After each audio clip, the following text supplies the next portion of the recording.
Chapter 537. Woo! The green thorny cat's shrill cry echoed throughout the forest. Its cry was like a wolf's howl, and its fleshy wings flapped gently. In the next moment it moved. With lightning speed, the blue thorny cat dashed through the forest, its four limbs constantly kicking against the surrounding tree trunk. Using the momentum, it dodged to the other side. Everyone only had time to see a flash of green light in the forest before it appeared in front of Fei Fei. The members of the elite expedition team couldn't help but grip the armaments in their hands so tightly that their veins were bulging. However, they didn't feel anything at all as they stared at the green light moving through the forest. They were afraid that it would appear in front of them in the next second. The green thorny cat's speed was too fast. It was too fast for the eyes to take in. The moment it made its move, it had already pounced forward. However, it left behind a similar silhouette in its original position. The silhouette only disappeared when it arrived in front of Fei Fei.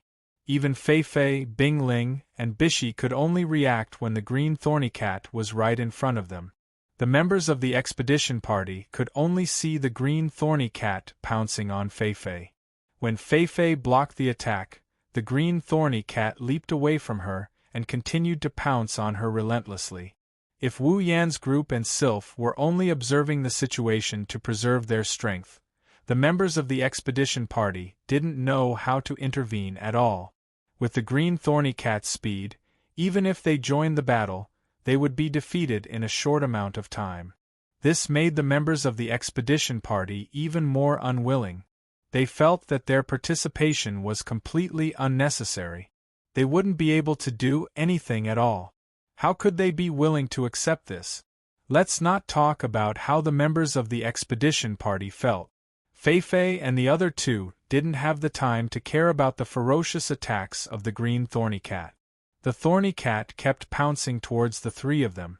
However, the three of them did not retreat. If they retreated, the thorny cat would definitely target the elite expedition team.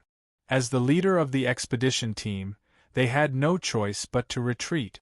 Bing Ling was already behind Fei Fei the moment the green thorny cat made its move. When Fei Fei swung her sword and forced the green thorny cat away, his daggers were instantly covered in a layer of ice. The daggers expanded several times in size. It was Bing Ling's ice dagger battle technique.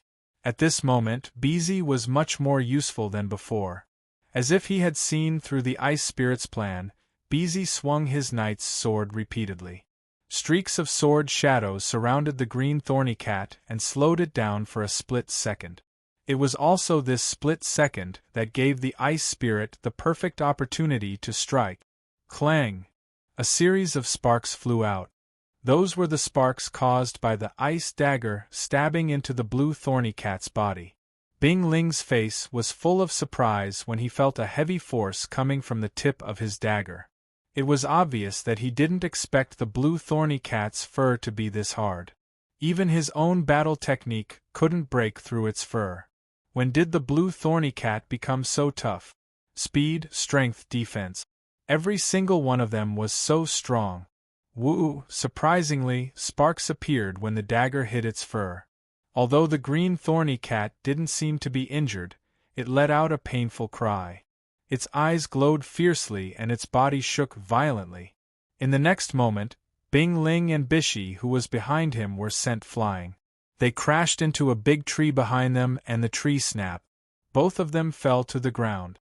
However, they immediately jumped up and stared at the green thorny cat. Everyone in the expedition team let out a sigh of relief. Bing Ling's face was expressionless, but his arms were trembling. He could feel a tearing pain coming from his palms. Although he managed to block the blue thorny cat's attack, his hands were still numb from the impact. However, at this moment, he couldn't care less about his aching arms. He shouted anxiously, "Fei Fei! Be careful!" Yes, both of them were sent flying. The one closest to the green thorny cat was Fei Fei. The green thorny cat landed on the ground without making a single sound. It was like a soft cotton.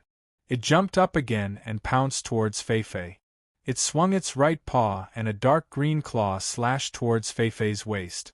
If it was anyone else, they would have been slashed in half by the green thorny cat's attack. However, Fei was different. She was level 69 and was only half a step away from reaching Tier 8. She was undoubtedly the strongest among the three of them. Furthermore, Fei had good battle awareness. Even though she couldn't keep up with the green thorny cat's speed, she could still see it clearly. The moment the thorny cat pounced, Fei was already retreating. In the process of retreating, Fei's body constantly changed positions. The moment the thorny cat's claws shot out, Fei found the right position and leaned her upper body backwards. Her entire body bent into the shape of a bow, narrowly dodging the attack. Looking at the scene behind her, Fei broke out in cold sweat. Fortunately, she did not choose to fight head-on. Otherwise, this attack would not be so easy to deal with. At the same time, the blue thorny cat followed the trajectory of the claw and arrived in front of Bing Ling and Bishi. Do-chi radiated from their bodies. Bing Ling and Bishi exuded a majestic amount of Do-chi. The thorny cat arrived in front of the two of them at lightning speed. However, what greeted it was a pair of daggers and a knight's sword. The blue thorny cat turned in the air and dodged the dagger and knight's sword. At the same time, Bing Ling and Bishi moved at the same time. Intense combat chi radiated from their bodies. The dazzling combat chi caused the blue thorny cat to squint its eyes as it closed in on them. "Here's our chance!" Bing Ling and Bishi's eyes lit up and they roared. Their ice daggers glowing with an icy blue light and their giant swords struck out at the same time. The blue thorny cat narrowed its eyes, but it couldn't see what was going on in front of it. It slammed its head into the swords and let out a miserable shriek. The force of the collision sent the blue thorny cat flying into a cloud of dust. Great! Behind them, the members of the elite expedition team couldn't help but exclaim. Their faces were filled with excitement. In their opinion, the joint attack of the two leaders was definitely not something that a peak 7th Order magical beast could escape unscathed. Even if the green thorn cat didn't die from this attack, it should be close to death. However, when the thorny cat jumped out of the cloud of dust, everyone's excitement froze on their faces. However, when they saw the thorny cat's condition, their expressions became much better. At this moment, the blue thorny cat was in a sorry state. There were many scorched black spots on its tough fur, and its aura had also weakened significantly. This told everyone that the joint attack just now was indeed effective. The blue thorny cat shook its head violently. After a few seconds, it finally recovered. Feeling the pain in its body, the blue thorny cat was enraged. It raised its head and roared. Its blood-red eyes looked like they were going to bleed at any moment. It glared at Bing Ling and Bishi with bloodthirsty eyes. A murderous aura enveloped the entire area. The members of the expedition team couldn't help but feel suffocated. Their faces turned pale. As for Bing Ling and Bishi, they were at the center of the murderous aura. They could feel the murderous aura even more clearly. Although they didn't show it, their backs were cold and their hands were sweaty. At the same time, the blue thorny cat let out a whimper and leaped towards Bing Ling and Bishi. However, if you look closely, you'll notice that the blue thorny cat's speed is much slower than it was before. Chapter 538. Sometimes, the difference between humans and animals might be subconsciously ignored in normal times, but at this time, this difference was infinitely magnified. The blue thorny cat was injured by Bing Ling and Bai Shi's joint attack. This caused the blue thorny cat to be enraged.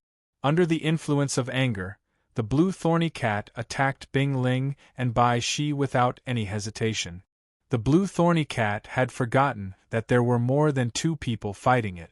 No matter what the situation is, Bing Ling and Bai Shi couldn't care less about the thorny cat's attack. The murderous aura from the thorny cat forced them to focus all their attention. Their bodies tensed up as they looked at the thorny cat. While the thorny cat was charging at them, the thorny cat's fur suddenly turned from greenish-black to emerald green. Then, the emerald green light started to spread outwards. The radius of the light wasn't strong, it was only about a meter. However, the thorny cat seemed to have grown in size.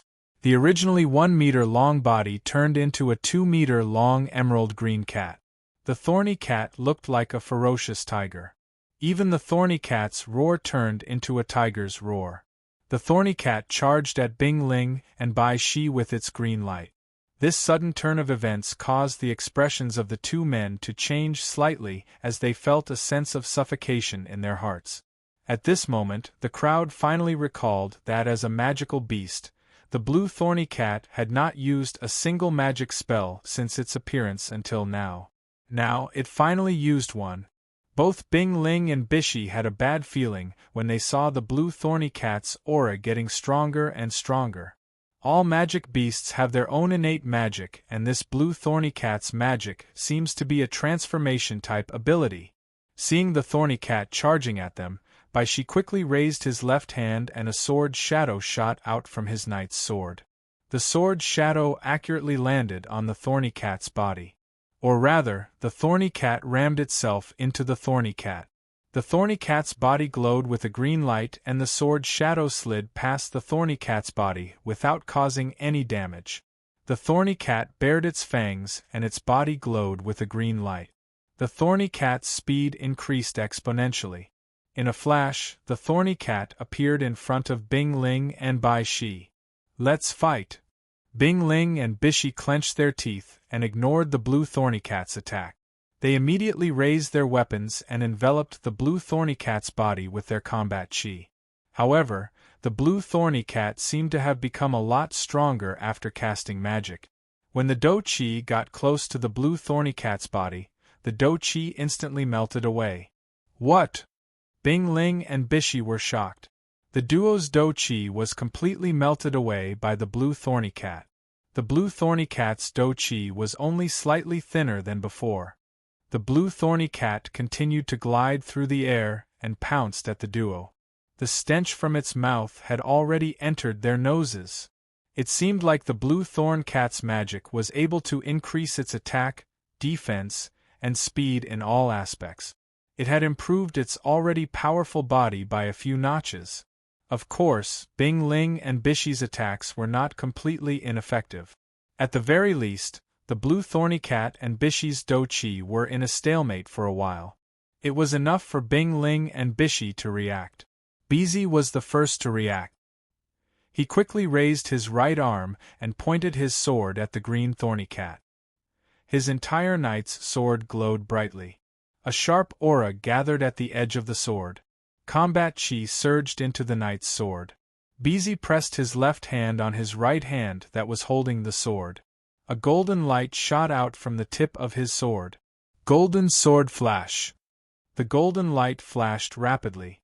Before the blue thorny cat could completely melt the blue thorny cat's do chi, Bishi thrust his sword forward and a ray of light shot out towards the blue thorny cat's forehead.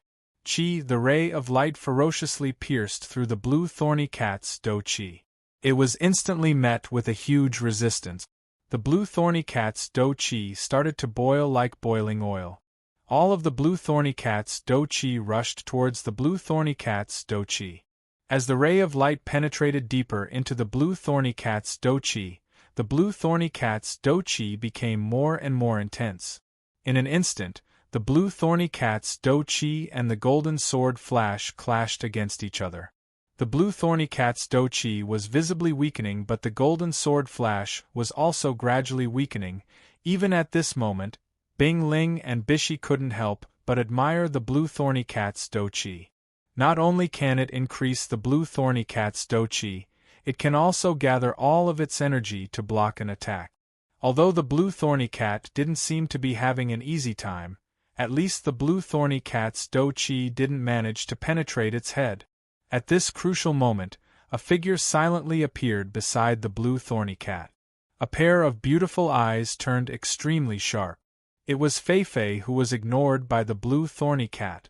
In an instant, a nimble long sword floated out from Fei-Fei's side. Fei-Fei raised the sword in her hand. Fei-Fei closed her eyes and with one hand holding the sword, she drew an arc in front of her with the other hand and lightly tiptoed, with Fei-Fei's body as the center. The sky suddenly darkened and lost all color. the temperature in the air dropped and a faint aura burst out from Feifei's body. That's...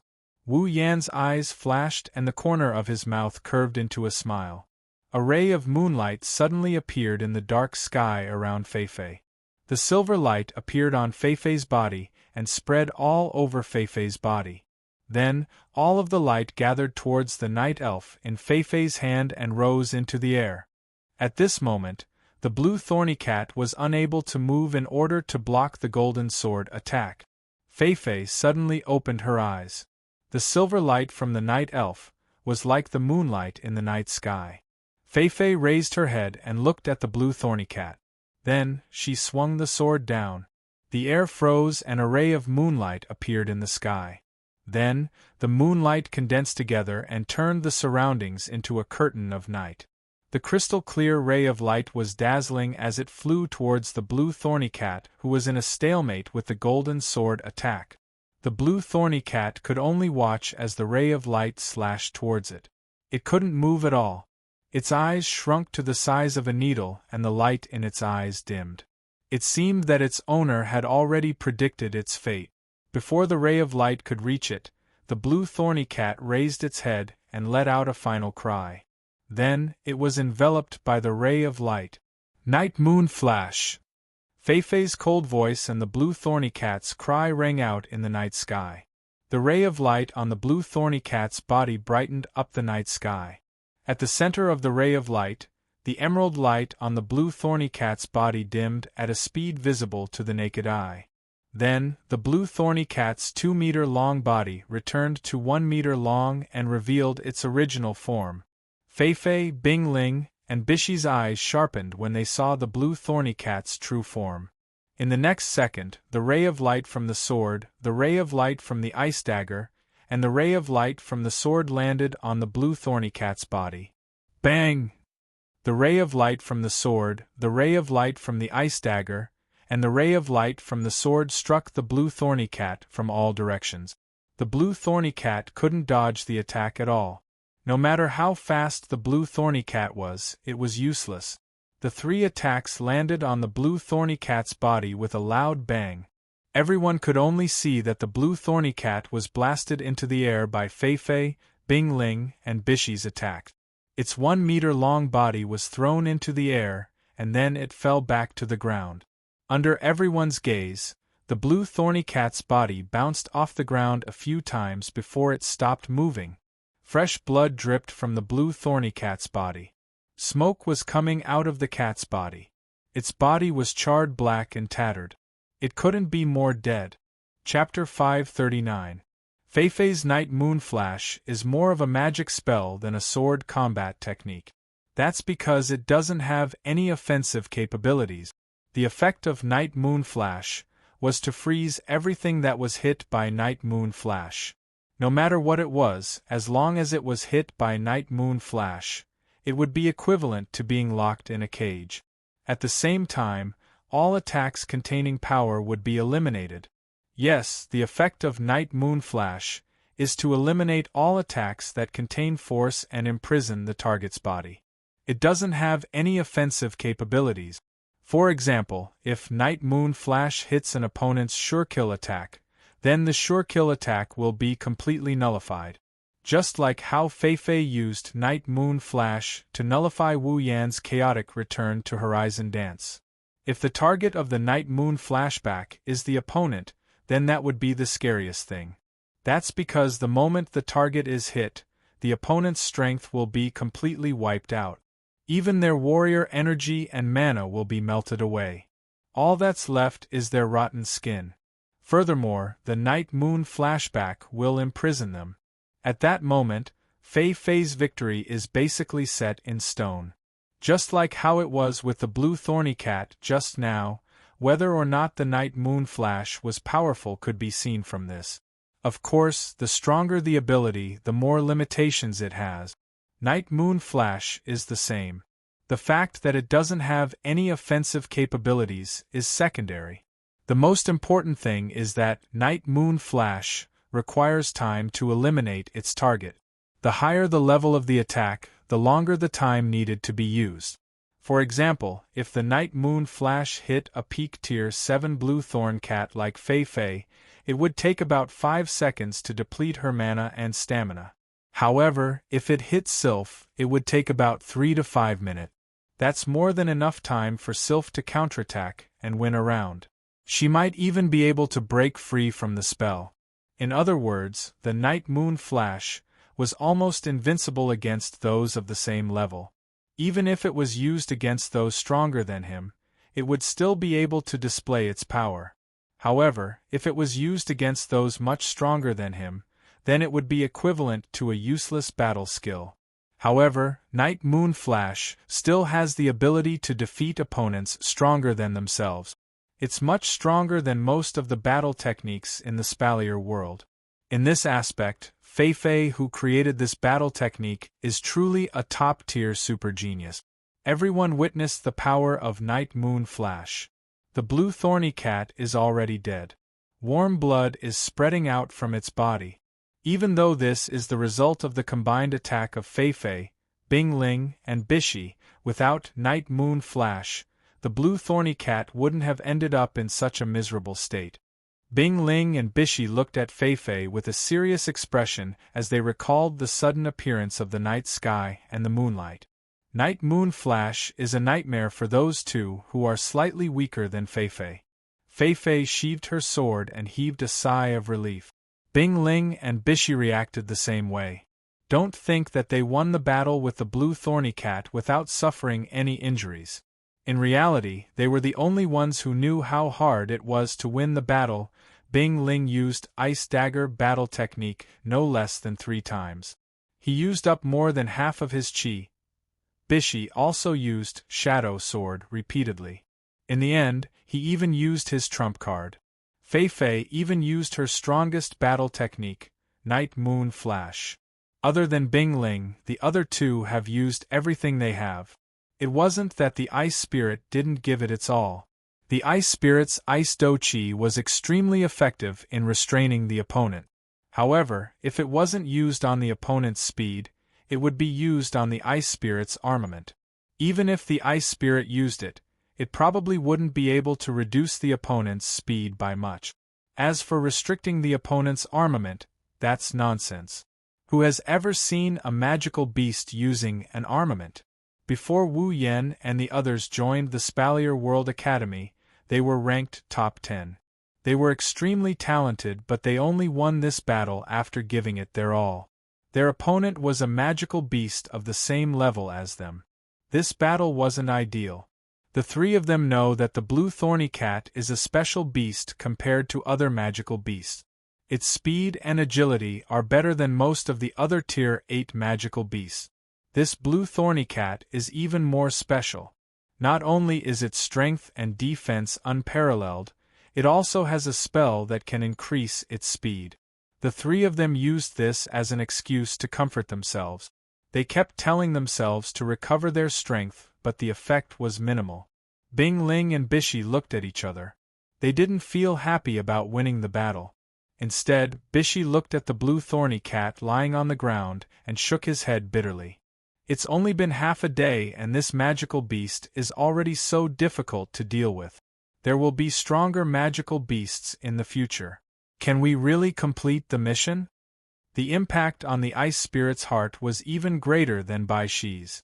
After all, Bai Shi had used all his strength, but his ability was completely restricted. It was easy to imagine how depressed he was. Therefore, the Ice Spirit only nodded slightly and did not say anything.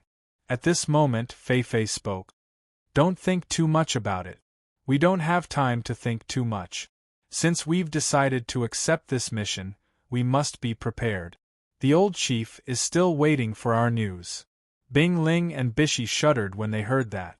The gloominess on their faces dissipated and their gazes became resolute.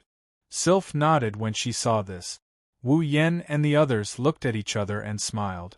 They walked towards Fei Fei and the others. Sister Fei Fei, that magical beast just now should be ranked among the top magical beasts of the same level, right? Wu Yen smiled at Fei Fei. There's no need to guess what he's trying to say. Fei Fei smiled and nodded. Then, she cheered up a little. It's fine. You don't have to comfort me. I know I'm not as stubborn as you think. That better be the case. Wu Yan shrugged.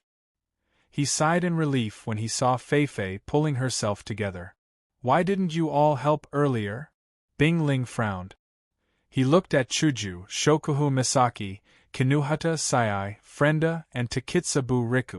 It would have been a lot easier if you all were here. Everyone agreed that Sylph didn't make a move. She still has to be kept as a trump card to deal with the demonic beasts coming up. Mikoto and Astria are also tier 8 for the same reason. Ikaros's strength was a flash in the pan, so no one doubted her strength. As for Wu Yan's strength, other than Fei Fei, no one else knew about his ascension. But, at the very least, he managed to tie with Jaffer. Shoujo and the other 4 are tier 7. They're much stronger than the other expedition members. They can definitely fight alongside Bing Ling and the others. There's no need to preserve their strength since they haven't reached tier 8 yet. That's why Bing Ling asked that question. However, Wu Yan's next sentence left him speechless. They didn't help because I ordered them to. Wu Yan smiled and looked at Fei Fei. Sister Fei Fei, you should quickly recover your do qi and leave this place before the sky turns completely dark. Before he could finish his sentence, a few whistling sounds came from above them, interrupting him. Everyone moved and looked around. Many of them were stunned by what they saw. Numerous greenish-black-green thorn cats stood on the surrounding trees. Their eyes flashed with a ferocious light as they looked down at the crowd below. This caused a wave of killing intent to sweep up in this area. Chapter 540. The green thorny cats that covered the branches were greenish-black in color. Unlike the previous green thorny cat, these green thorny cats had more black parts than green parts. They were not only a meter long, each one of them was close to 3 meters long. They were much larger than the previous green thorny cat. There were about 20 to 30 of them, all of them standing on top of the surrounding trees. Their cat eyes were fixed on the people below. Apart from their bodies that didn't look like cats, they were all real cats. Unfortunately, the smell of blood in the air and their teeth, that were obviously sharper than a cat's, told people that they were carnivores. Initially, when the 20 to 30 thorny cats arrived at the scene, they stopped on the tree and didn't do anything else. However, when they saw the thorny cat not far away, covered in blood and charred black, their eyes widened and their fur puffed up. Their faces were filled with rage. Woo! Woo! Woo! Woo! All of the green thorn cats roared as their bodies tensed up. Looking down at the people below, their eyes flickered with a faint bloody aura, causing the killing intent in the air to thicken even more. Thorny cat, level 62-65, oh my god! Some of the elite scouts couldn't believe what they saw. They looked up at the sky and felt dizzy. Even Fei Fei, Bing Ling, and Bishi's faces turned ugly. One thorny cat was enough to make them send out 3 peak rank 7 fighters to deal with it. Now they are surrounded by thorny cats. There are about 20 to 30 of them. How are they going to fight them? Could it be that they were going to let the aces of the 8th stage take action here? Fei Fei and the other 2 clenched their fists. Their faces are slightly distorted. They haven't even entered the depths of the forest yet. They are only close to the inner area of the forest. If they already have rank 8 fighters, how are they going to deal with the stronger monsters when they enter the forest? Looking at everyone's reaction, Wu Yan glanced at the blue thorn cat that is still roaring at the top of the tree and said, "You don't have to worry too much. These blue thorny cats are different from the blue thorny cat from before." Wu Yan sighed when he saw everyone's expression. You guys aren't calm at all. Take a good look at these thorny cat. They are much weaker than the previous one. Hearing this, everyone subconsciously lifted their heads to look at the blue thorny cats that were roaring at them. At this moment, they could feel that the mana waves coming from these blue thorny cats were much weaker than the one from before. Some monsters live in groups. Wu Yan's voice sounded. If I'm not wrong, the blue thorny cat just now should be the king of the blue thorny cats. Of course, The blue thorny cat is the king of the blue thorny cats. No wonder. Fei came to a realization.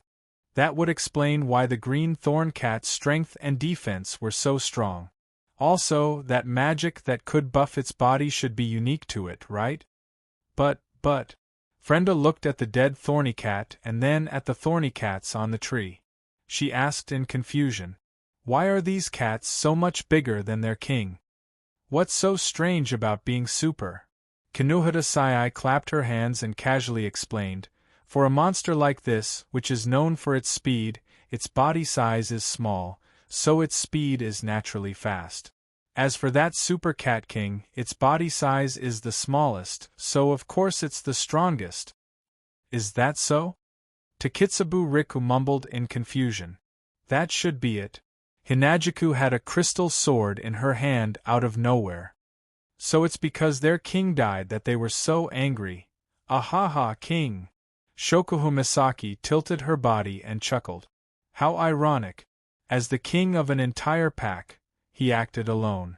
Serves him right for being unlucky. That thorny cat's last cry, it should be calling for its companions, right? Mikoto pursed her lips. Even in death, it still wouldn't let us have a good time. As expected of a monster. Perhaps they understood Mikoto's words. The thorny cats on the tree started hissing. Their voices were filled with anger.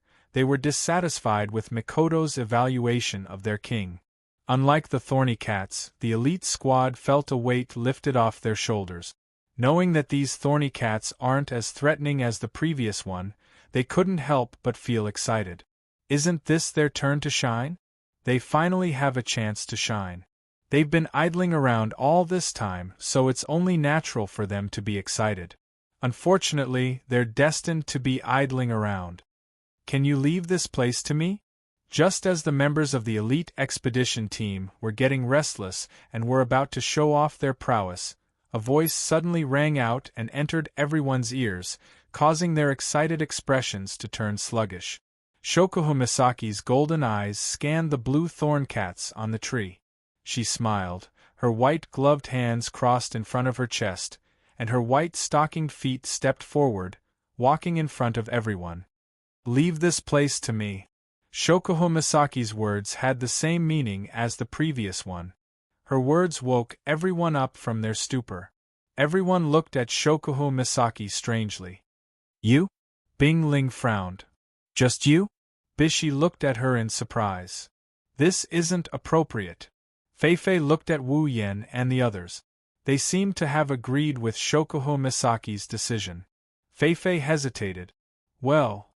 Shokuho Misaki waved her hands without turning back. Her movements were elegant. "I need to let these demonic beasts know the price they have to pay for not following their king closely and causing her to lose her life. This is bad." Wu Yen covered his face and sighed. "The Queen Sama's prestige is off the charts. She's about to go crazy, but..." Fei and the others wanted to say something, but the thorny cats couldn't wait any longer. They have lost their king and they can't wait any longer. They want to tear these arrogant enemies into pieces. 20 to 30 green thorny cats scratched their claws, kicked off the branches, and leaped towards Shokuho Misaki at the same time. "Be careful!"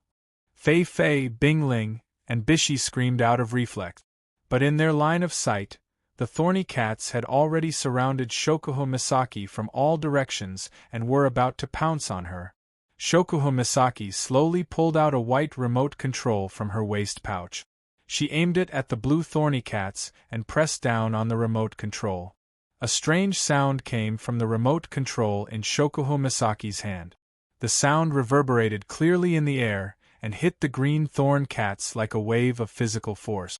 The ferocious eyes of the blue thorny cats suddenly turned dull. A small star pattern appeared in their eyes, making them look more human.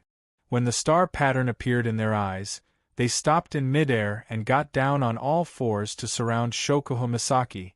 In the next moment, all of the thorny cats actually lowered their bodies like docile kittens and surrounded Shokuho Misaki as if they were on a pilgrimage. Their growls turned into soft meows as well.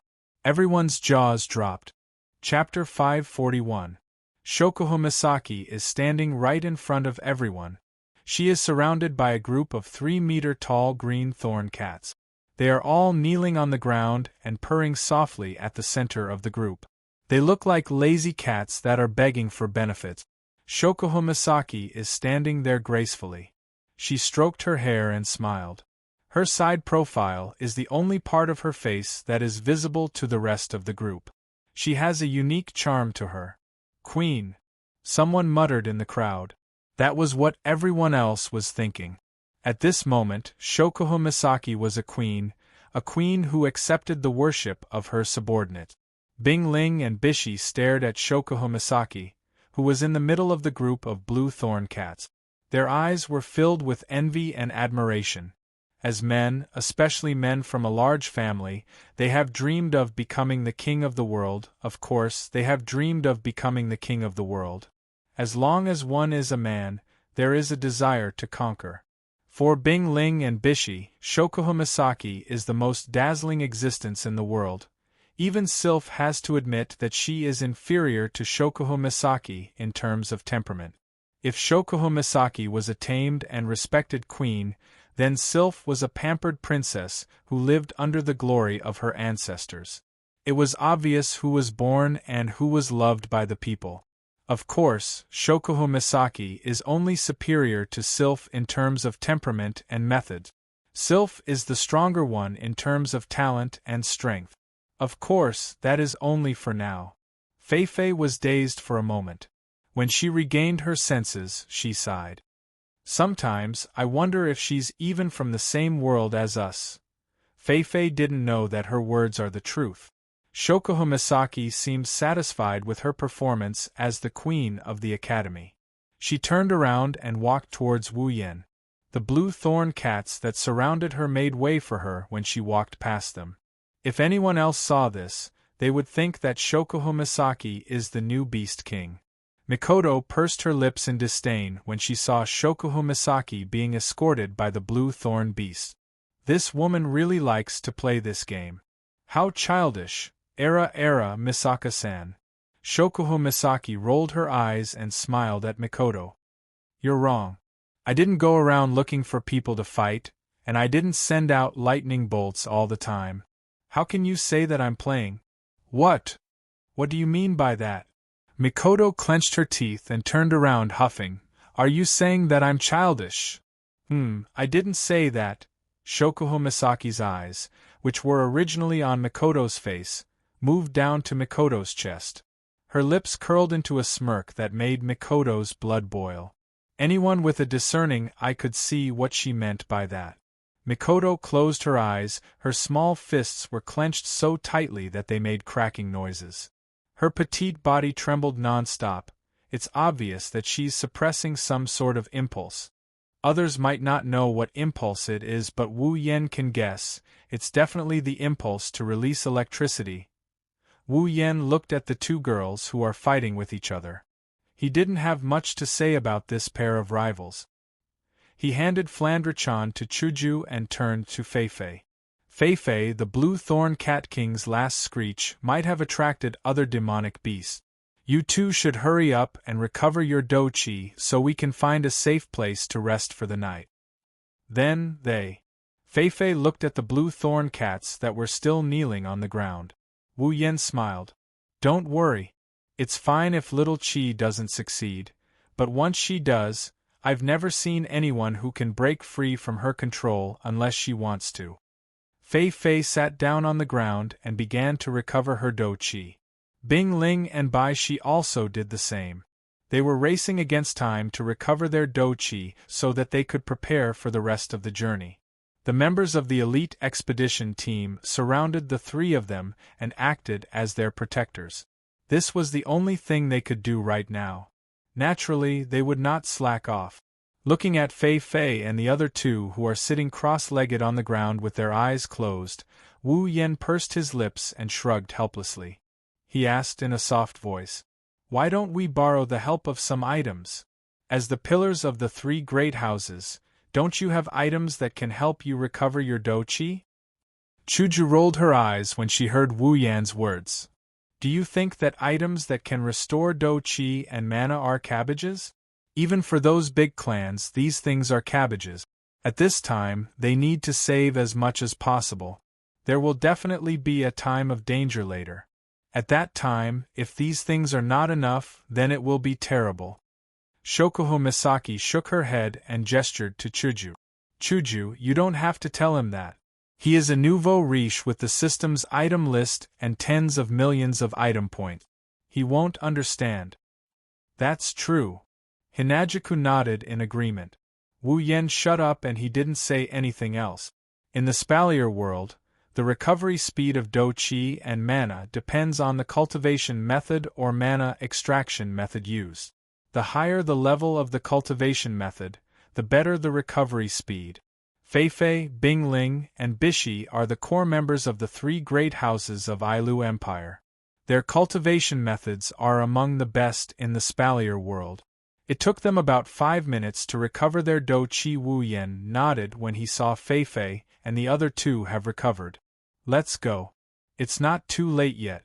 Let's hope we can continue our good luck and find a place to rest. Otherwise, we won't have a good time tonight.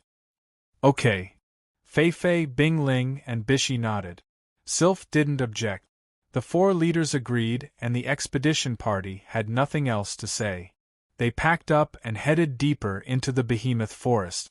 What they didn't notice is that with Wu Yen and Ko's outstanding performance, the people here are already subconsciously thinking of Wu Yen and Ko as their leader. A few dozen miles can be covered in the blink of an eye for those who are at least Tier 7. In order to find a place to rest before nightfall, everyone's speed is much faster than before. In less than half an hour, they've traveled about 10 miles into the forest. The behemoth forest is a habitat for demonic beasts. There are very few places that are suitable for humans to rest in. It's fine when there are only a few people, they can just find a piece of land and occupy it. But when there are a lot of people, it's troublesome. Without a wide enough space, it's hard to move around in the forest. Although everyone knew that it wouldn't be easy to find a suitable place for nearly 100 people to stay, they didn't expect it to be so difficult. In the next hour, they circled around the area several times, but they still couldn't find a suitable place. During this time, they also encountered a lot of demonic beasts, but in order to avoid trouble, Shoujo Misaki immediately took out a remote control every time they encountered a demonic beast. This saved them a lot of time and effort.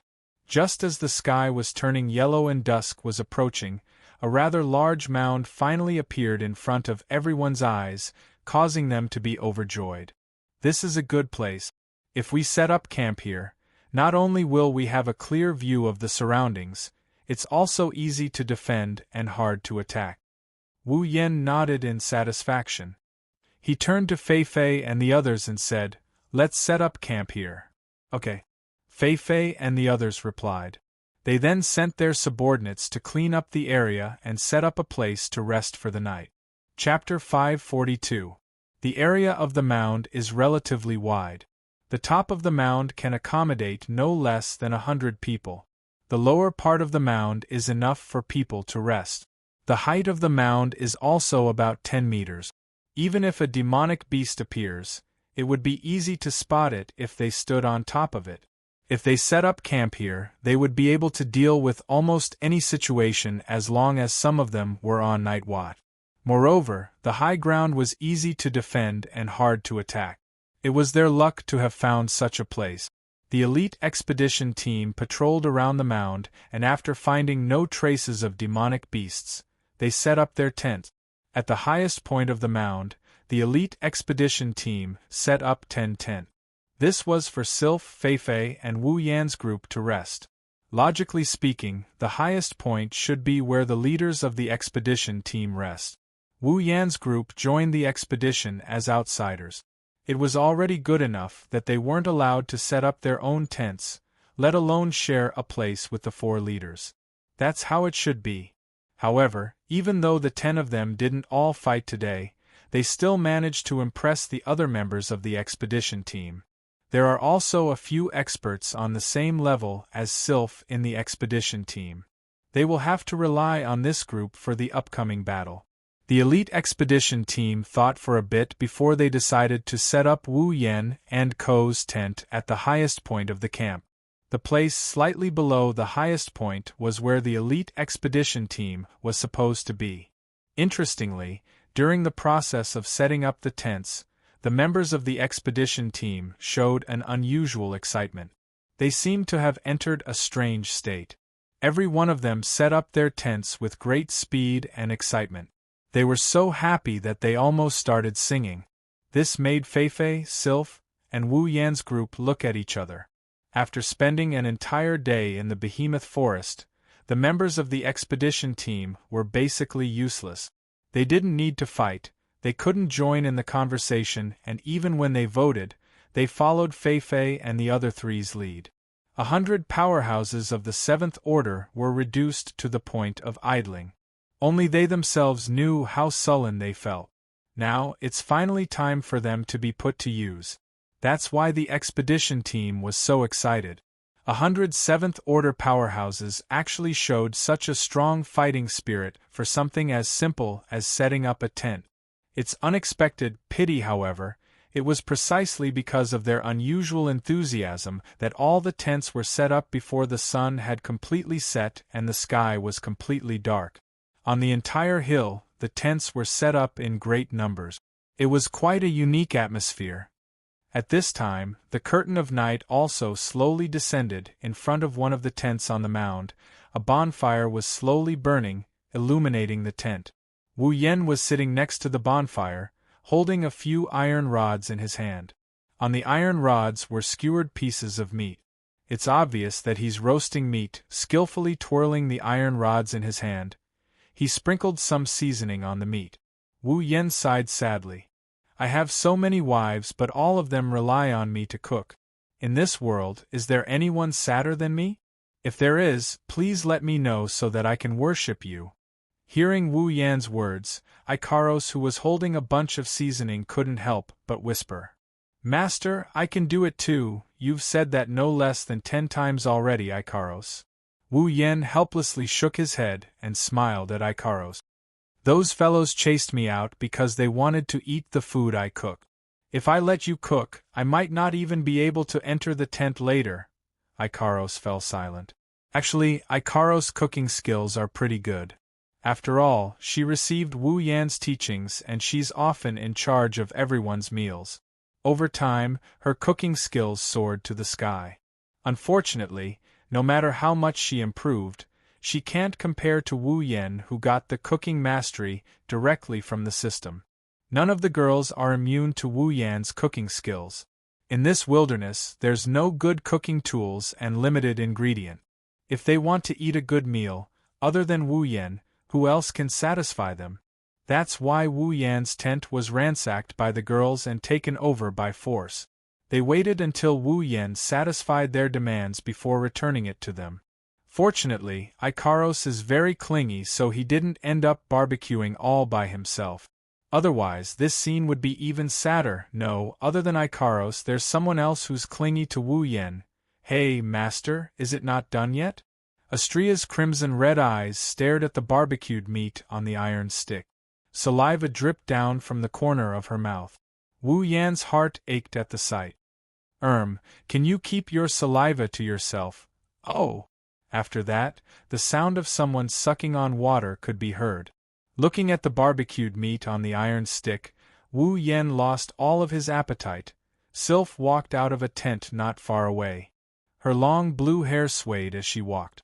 Her eyes were so cold that one could almost see ice in them. Coupled with her cold and delicate face, she looked like a girl born from ice. Sylph took a few steps forward and looked up at the night sky. Nobody knew what she was thinking until she heard some noise. She turned around and looked at the source of the noise. It was Wu Yan, Ikaros, and Astria. When she saw the three of them, Sylph's expression turned serious. After some hesitation, she walked towards Wu Yan's direction. Suddenly, Sylph stopped. Her icy blue eyes shrunk. Her expression that hasn't changed for thousands of years showed a hint of shock.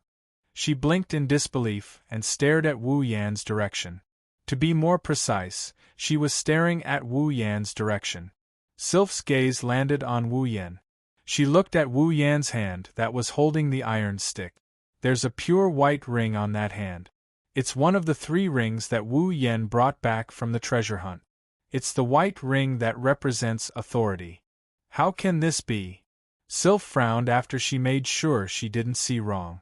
Sylph looked up at the night sky and she glanced at Wu Yan, who is still messing around with Astrea. She lowered her head and she mumbled something before she slowly retreated. On the other hand, Wu Yan didn't know that Sylph's expression changed due to the ring he got from the treasure hunt. He didn't know whether to laugh or cry as he looked at the scene in front of him. Hey, it's not like there's nothing left. Eat slowly. Wu Yan found it funny when he saw the girls wolfing down the food. He didn't know if they could survive without him. It's been a long time since I last tasted it, of course I have to eat more. Mikoto's mouth didn't stop, her words were crooked and it took him a while to decipher what she was trying to say. I think it's been less than a day since I left. Wu Yan narrowed his eyes and sighed. Yeah, it's been less than a day for us, but you seem to be enjoying yourself. Shokuho Misaki looked at Wu Yan with a half-smile. When are you going to introduce us to new sisters? The air suddenly froze, pairs of dangerous gazes landed on Wu Yan. Wu Yan smiled awkwardly. He glanced at Shokuho Misaki, who was gloating at his misfortune. Wu Yan was furious. Shokuho Misaki, if I don't teach you a lesson, you won't know who's in charge. Chapter 543.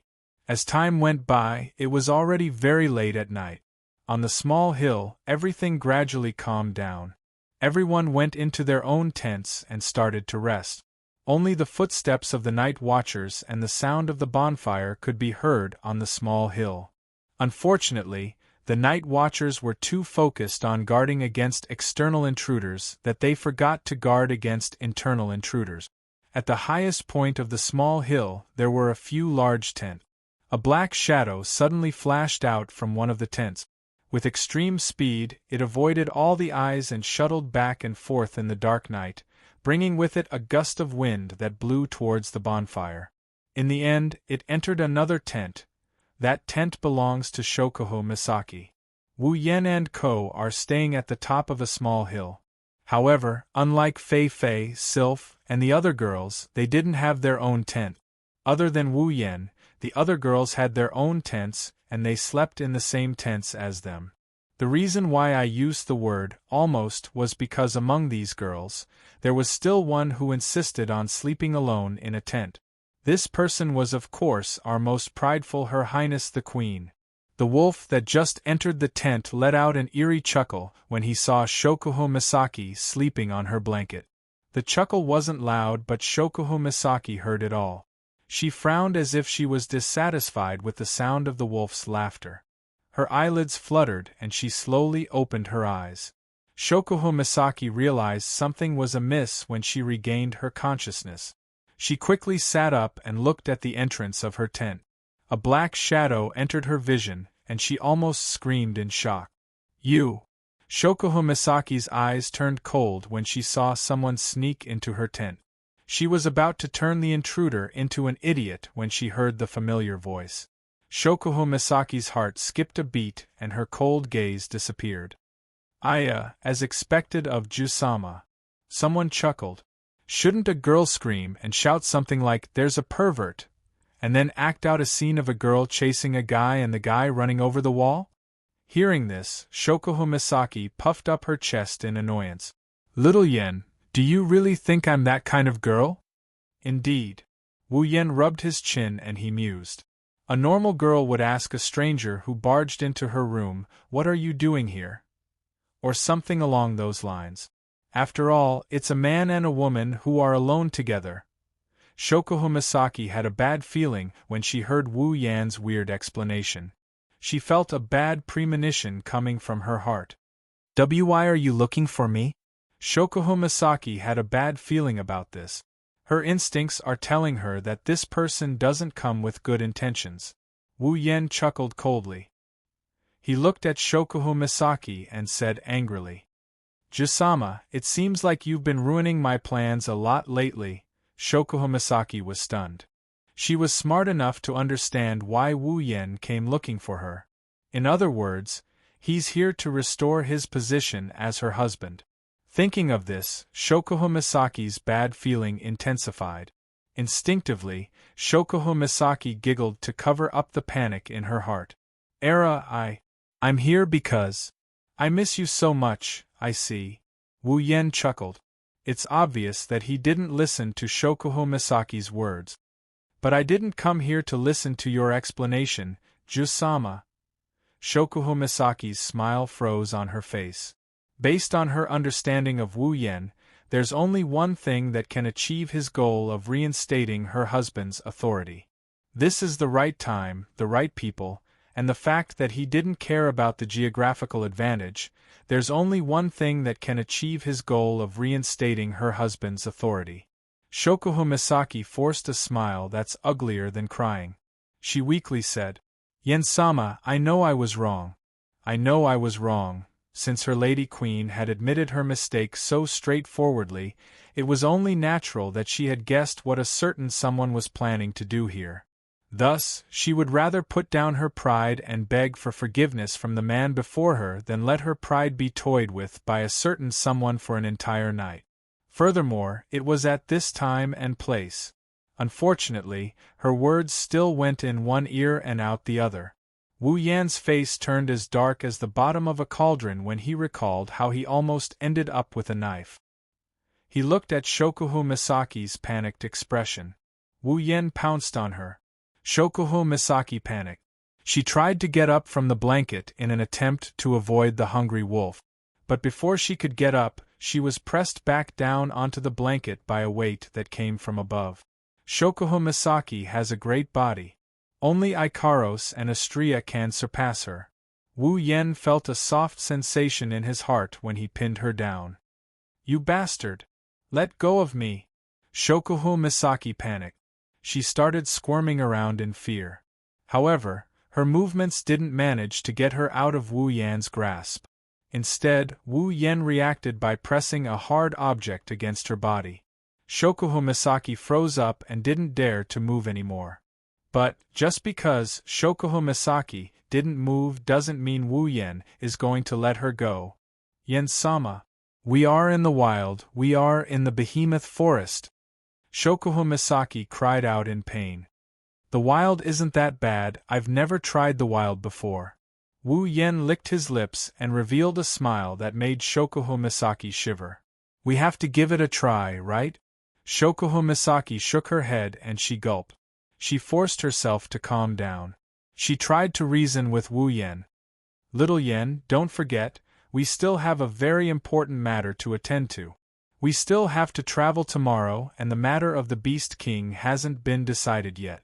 We should focus on the bigger picture, we shouldn't be fooling around. Little Yen, you are a sensible person, I'm sure you wouldn't do something like this, right? Oh, I see. Wu Yen pretended to think for a bit. You're right, the matter of the Beast King is a big deal, right? Shoujo Misaki seemed to have seen a glimmer of hope for survival. She spared no effort in trying to convince Kirito to stay alive. With our relationship, we still have a long way to go. We can do something private like this anytime. However, the matter of the Beast King is a big deal. We have to put off our private matters for now. This is what a man should do. So, Yen-sama, we should deal with the bigger picture first before we deal with our private matters, right? Shoujo Misaki flashed Wu Yen a charming smile. To protect her dignity and her pride, Shoujo Misaki used 120% of her ability to talk back to Wu Yen. They are currently in the middle of nowhere with patrols all around them. The only thing they can use to cover their private parts is a small tent. If Wu Yen were to do something to her here, knowing Jusama's personality, she would probably spend the whole night trying to please the werewolf in front of her. Shoujo Misaki also knew the shameless bastard on top of her. She knew that if she couldn't escape from him tonight, he would use all sorts of methods to humiliate her. For example, he would make her moan loudly, make her moan with all her might, When that happens, there will be patrols around and she will be tortured. Shoujo Misaki had no choice but to give up her dignity and beg for mercy. Otherwise, she would have to give up even more dignity. Chapter 544. One has to admit that Shoujo Misaki's thinking is very good, and she's also very eloquent.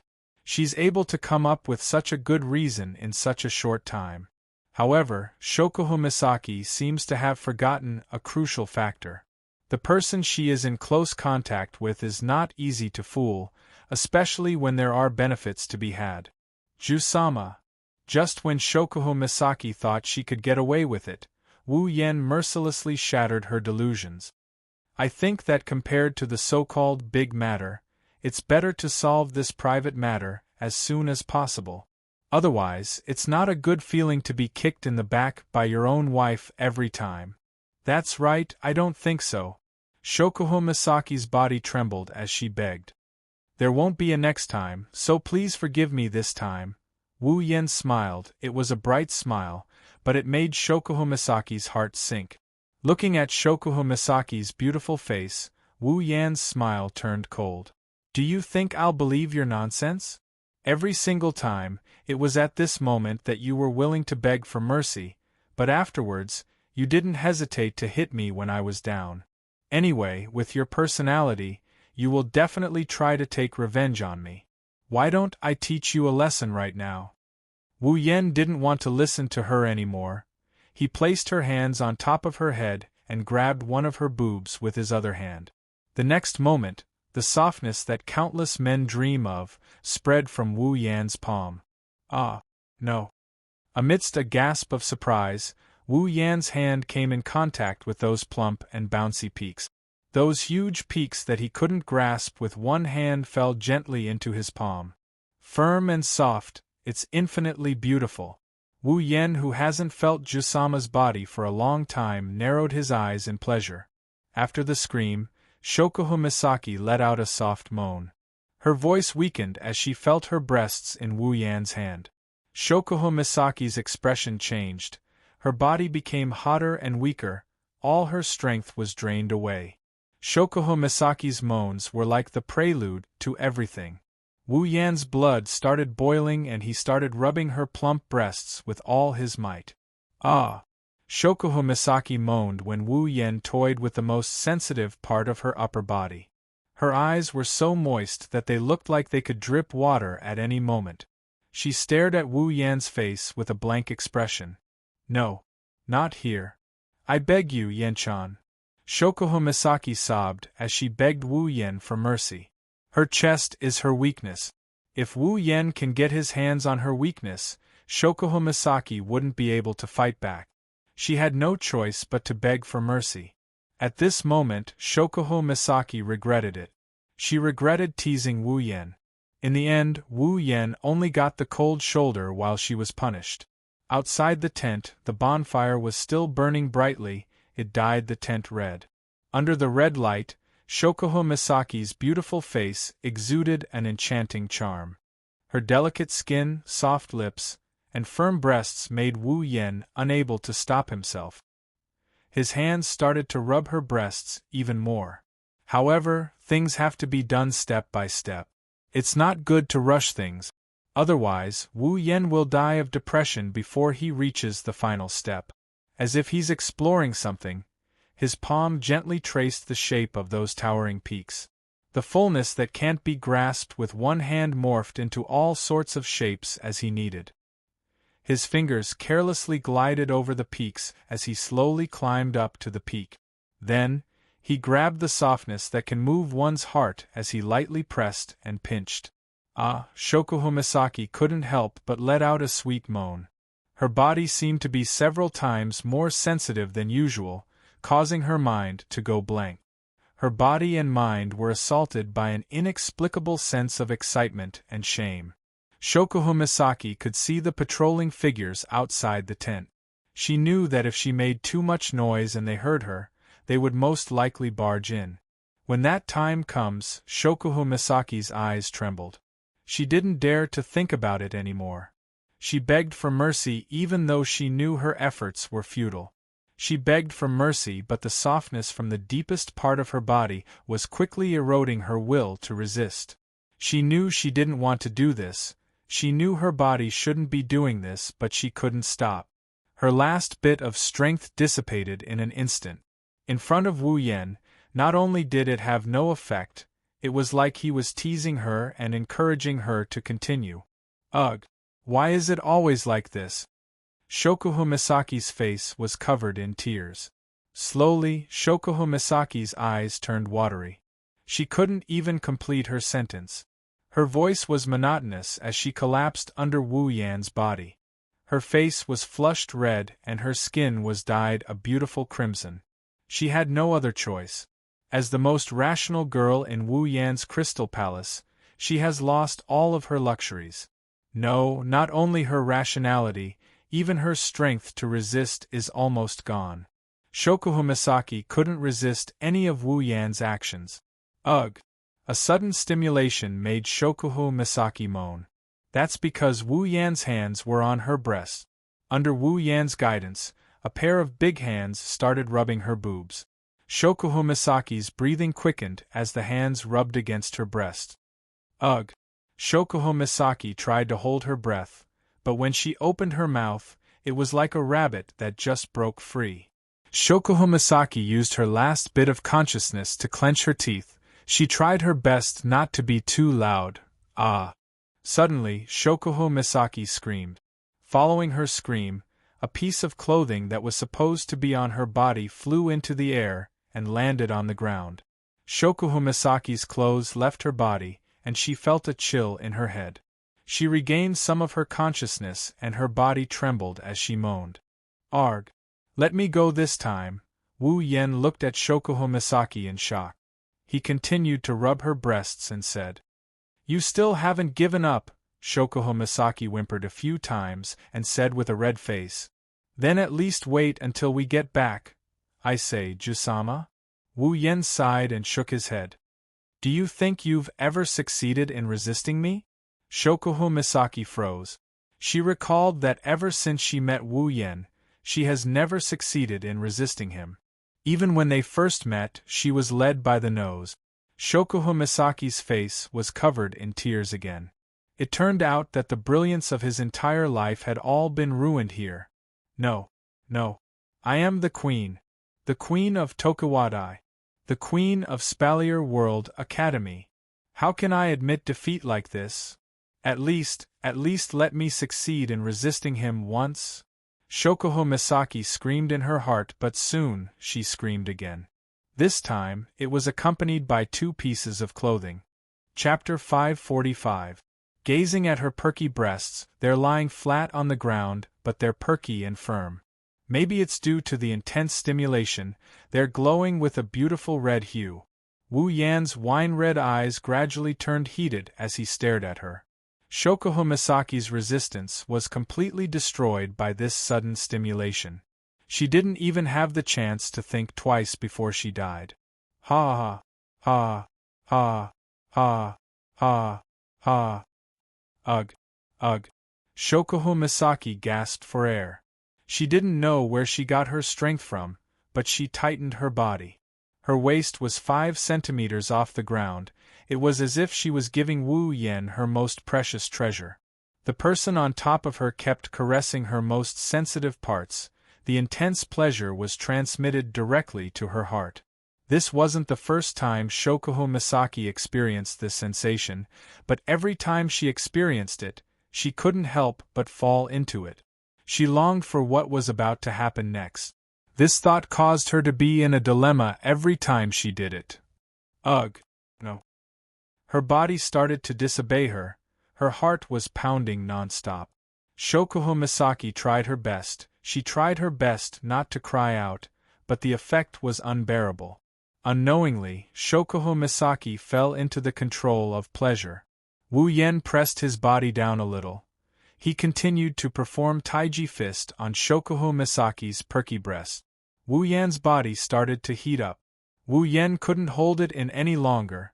He buried his head between her breasts. Ah, the pleasure from her chest spread through her entire body. Shoujo Misaki screamed louder than before. After she screamed, Shoujo Misaki was scared out of her wits. She endured the numbness in her chest and raised her head to look at the tent. When she confirmed that the patrolling guards didn't notice her, she sighed in relief. Shoujo Misaki was so excited that she almost cried. This feeling of constantly worrying about her house being destroyed was really uncomfortable, but it was also sweet and strong. Shoujo Misaki felt that her hands and feet were slightly trembling. "Ugh, you bad guy!" Shoujo Misaki looked at Wu Yen burying his head between her breasts. Shoujo Misaki scolded him, but the atmosphere was getting more and more intimate. She knew that if this goes on, she will fall into his arms. Wu Yen isn't going to stop, so she accepted her fate. She took a deep breath and she closed her eyes. She stored up all her remaining energy so she could use it to suppress her moans later. Wu Yen didn't say anything, he just smiled and hugged Shoujo Misaki. While rubbing her breasts, he covered her lips with his own. Ugh! Shoujo Misaki slowly lost her consciousness. She was doing things to please Wu Yen, she accepted his invasion. After a long time, her lips finally parted. Her eyes were watery. Wu Yan's heart heated up when he saw Shoujo Misaki's seductive look. He shook his body and took off his clothes. His movements were so smooth that it was amazing. When Shoujo Misaki finally reacted, a strong electric current flowed through her body. Shoujo Misaki raised her head and moaned. She wrapped her arms around Wu Yan's neck. Everything was settled. A pair of slender legs wrapped around Wu Yan's waist. Her body contained everything that Wu Yan had. Shoujo Misaki's body was filled with indescribable pleasure. It didn't matter if she was willing or not, she had to accept this boundless pleasure. It was a pleasure that made her lose herself. It was a pleasure that made her soul go into a trance. Her soft and supple body pressed against Wu Yan's. Wu Yan cupped Shoujo Misaki's buttocks with both hands and he started thrusting her body in and out of his arms. Woo woo woo. The electric current hit Shoujo Misaki's body. It went straight to the deepest part of her body. Shoujo Misaki felt like her whole body was burning. She started to feel dizzy. A strong feeling forced her to open her mouth. Shoujo Misaki couldn't resist it. She could only raise her hands and cover her mouth, trying to keep the noise that might attract people's attention in her mouth. At this moment, Shoujo Misaki was surprisingly weak. It should be said that every girl is as soft as water at this moment. Shoujo Misaki didn't know how tempting it was for Wu Yan to see her trying to suppress her moans. He started to move her up and down faster. Shoujo Misaki started to feel more comfortable. Wu Yan started to take advantage of her. The strong stimulation made Shoujo Misaki tear up. She watched as Wu Yan enjoyed her body. Her heart was filled with hatred. She tried her best to hold back her moans, but Wu Yan still moved her even more. Is he really not worried about being discovered? Or does he want his wife's body to be seen by other people? Shoujo Misaki was lying on top of Wu Yan. She passively accepted Wu Yan's thrust. Her delicate face was flushed red. Her slender legs touched Wu Yan's waist from time to time, giving him a different kind of stimulation. He started to move her even faster. Her sensitive body gave Shoujo Misaki the greatest stimulation. Shoujo Misaki panicked. She covered her mouth with her hands and moaned. Her moans reverberated in the tent. The cold tent felt like it was burning under the influence of the ambiguous atmosphere. The temperature rose as if it was on fire. Finally, under the stimulation of the intense pleasure and the shame of being discovered, Shoujo Misaki reached her peak. The pleasure rushed into her mind, and in that moment, the most beautiful moment of her life bloomed. Her snow-white skin was dyed with a cute shade of pink, the air was filled with heat. Shoujo Misaki's eyes rolled back slightly, fine beads of sweat dripped down her body, telling others about her current state. Needless to say, at this moment, Shoujo Misaki actually managed to hold back her moans. Ha! Ha! Shoujo Misaki panted heavily. Her full breasts bounced up and down as she panted. Her stamina has always been her weak point, so for her to be able to last this long, it must be said that it's quite impressive. Finally, it's over. Shoujo Misaki collapsed in Wu Yan's arms. She breathed a sigh of relief. During that period of lovemaking, Shoujo Misaki's most basic perseverance was challenged. There were many times when she almost screamed. She was scared out of her wits. She was constantly worried that she would be discovered. She had to endure the punishment throughout the entire process. Only Shoujo Misaki knows how sad it was. But at the same time, it was also a very stimulating scene. That's why Shoujo Misaki surrendered quickly. Shoujo Misaki felt lucky, but also frustrated. After all, Arju-sama always thought that she was the one on top. Unfortunately, just as Shoujo Misaki was feeling conflicted, Wu Yan made his move again. He placed Shoujo Misaki on the blanket and made her lie down with her back facing him. Shoujo Misaki realized something and panicked. Before she could beg for mercy, her body was penetrated again. Her begging turned into panting. She started moaning like a bitch. Shoujo Misaki's last thought was that she was too sweet. Chapter 546. The next day, the sunlight shone into the small hill and onto the tent. The people who had rested here for the night came out of their tents one after another. They packed up their things and extinguished the bonfire. They were ready to continue on their journey. Feifei, Sylph, Bingling, and Bishi came out of their tents early in the morning. They gathered together to discuss their next course of action. Shoujo, Mikoto, Ikaros, Flandre-chan, Astria, Kinuhata Sayai, Frenda, and Takitsubu Riku are having fun with each other to pass the time. They are probably the only ones who can have fun in this kind of environment. The elite expedition team members are constantly worrying about when they will die in the jaws of demonic beasts. Feifei and the others are also thinking about whether they can complete the mission and whether there will be any danger ahead. They are not like Shoujo and the others who are here for a field trip. It is fortunate that Shoujo and the others aren't members of the elite expedition team. They were asked to tag along. Otherwise, Feifei and the others would have a headache. Even the elite expedition team members would be dissatisfied. Of course, if it wasn't for the fact that they are strong enough, these people would definitely protest and not allow anyone to drag them down. While everyone else is busy with their own tasks, Shoujo and the others are bored to death. They don't know why, but they are usually having fun fooling around with each other. Whenever they know someone is nearby and hasn't shown up, they would feel annoyed no matter how much fun they are having. Why hasn't Oniai-chan come out yet? Flandre-chan laid on top of Hinajuku's body listlessly. She called out weakly, completely different from her usual lively self. He's probably still sleeping in, that's how he is. Shoujo ruffled Flandre-chan's hair. Even though she said that, her eyes kept drifting towards the tents. Astria couldn't help but groan as she laid on the ground. Master, please come out, I'm hungry. Don't you think it's super dirty? Kinuhata Sayai was speechless when she saw Astria sprawled on the ground.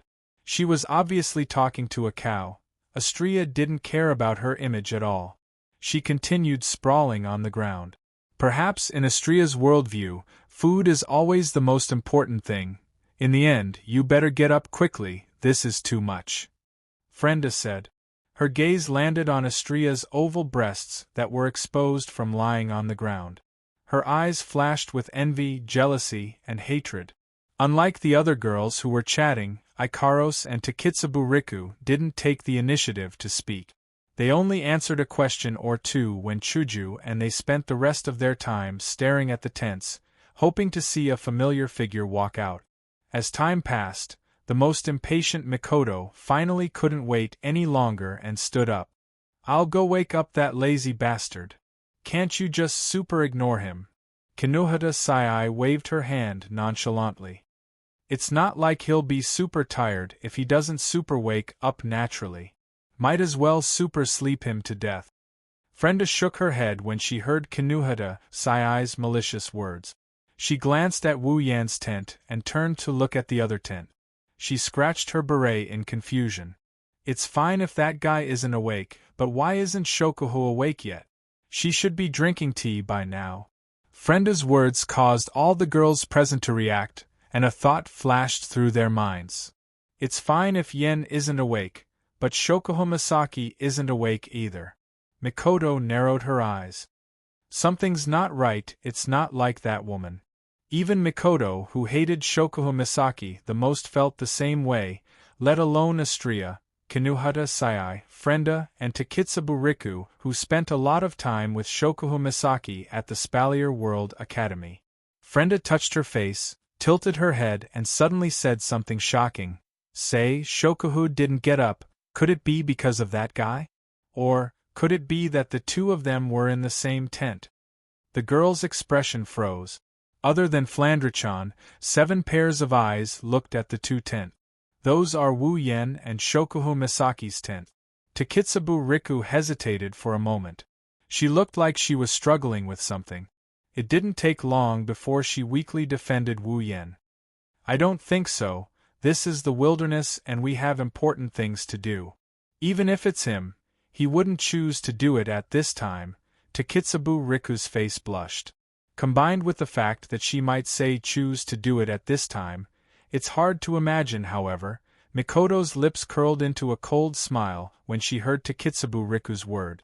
Do you really think he wouldn't choose to do it at this time? With his personality? Takitsubu Riku opened her mouth as if she wanted to defend Wu Yen, but in the end, she couldn't say anything. It seems like even Takitsubu Riku, who is always on Wu Yan's side, doesn't dare to vouch for Wu Yan's personality. Or rather, she vouches for Wu Yan's moral integrity. Shoujo and Mikoto looked at each other. They looked at the two tents in the distance, and thought about the possibility of Frenda's words. The more they thought about it, the more likely it is. Their beautiful faces darkened. Just as they were about to barge into the tents, Wu Yan's figure finally appeared. His appearance made Shoujo and Mikoto's gloomy faces even darker. That's because the tent Wu Yen came out of is Shoujo Misaki's tent. Wu Yen, who looked like he just drank 2 caddies of erguotu, murderous aura. As soon as he said that, 2 figures appeared in front of him, giving him a big fright. When he got a good look at the 2 figures, he let out a sigh of relief. But then, he raised his guard again. That! Wu Yen smiled awkwardly and raised his hand. My 2 heroines, can you not look at me like that? I'm scared. Hinajuku and Mikoto smiled at him, but there's not a hint of a smile in their smiles. Hey Yen, can you tell me? Mikoto's bangs fluttered. That's a sign that she's about to fire. Do you know why you came out of that woman's tent? Oh, so that's what it is. Wu Yen relaxed and rolled his eyes at Shoujo and Mikoto. And here I thought it was something serious. That scared me to death. Shoujo's mouth twitched. How can you answer our questions in such a nonchalant tone? Huh! Huh? Wu Yen looked at Hinajuku strangely. There's nothing to be concerned about. Is there a problem with sleeping with my wife? Hinajuku and Mikoto glared at the nonchalant Wu Yen. The table of their hearts was flipped 100 times in a row. What's the problem? It's a big problem. Mikoto gritted her teeth and glared at Wu Yen. Do you know what time, place, and situation you're in? You're doing such a shameless thing here and you're still so nonchalant? Mikoto's words made him speechless. It's because of this time, place, and situation that I have to do this. Otherwise, I won't be able to sleep well at night. You! Shoujo and Mikoto were stunned. Wu Yen glanced at Hinajuku and then looked at Mikoto before he punched his fist into his palm. Are you guys jealous? Jealous? Shoujo and Mikoto's faces turned red. Wu Yen teased. How about I sleep at your place tonight? No need. Chapter 547. Since they already had a day's worth of travel experience, the exploration mission in the Behemoth Forest went much smoother today compared to yesterday.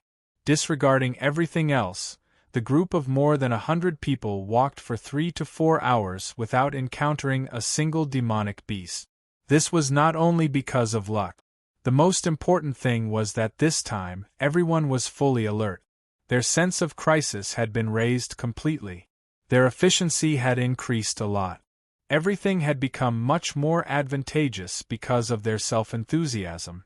During the journey, Fei, Bingling, and Bishi walked at the front while the others walked behind them in an arc formation.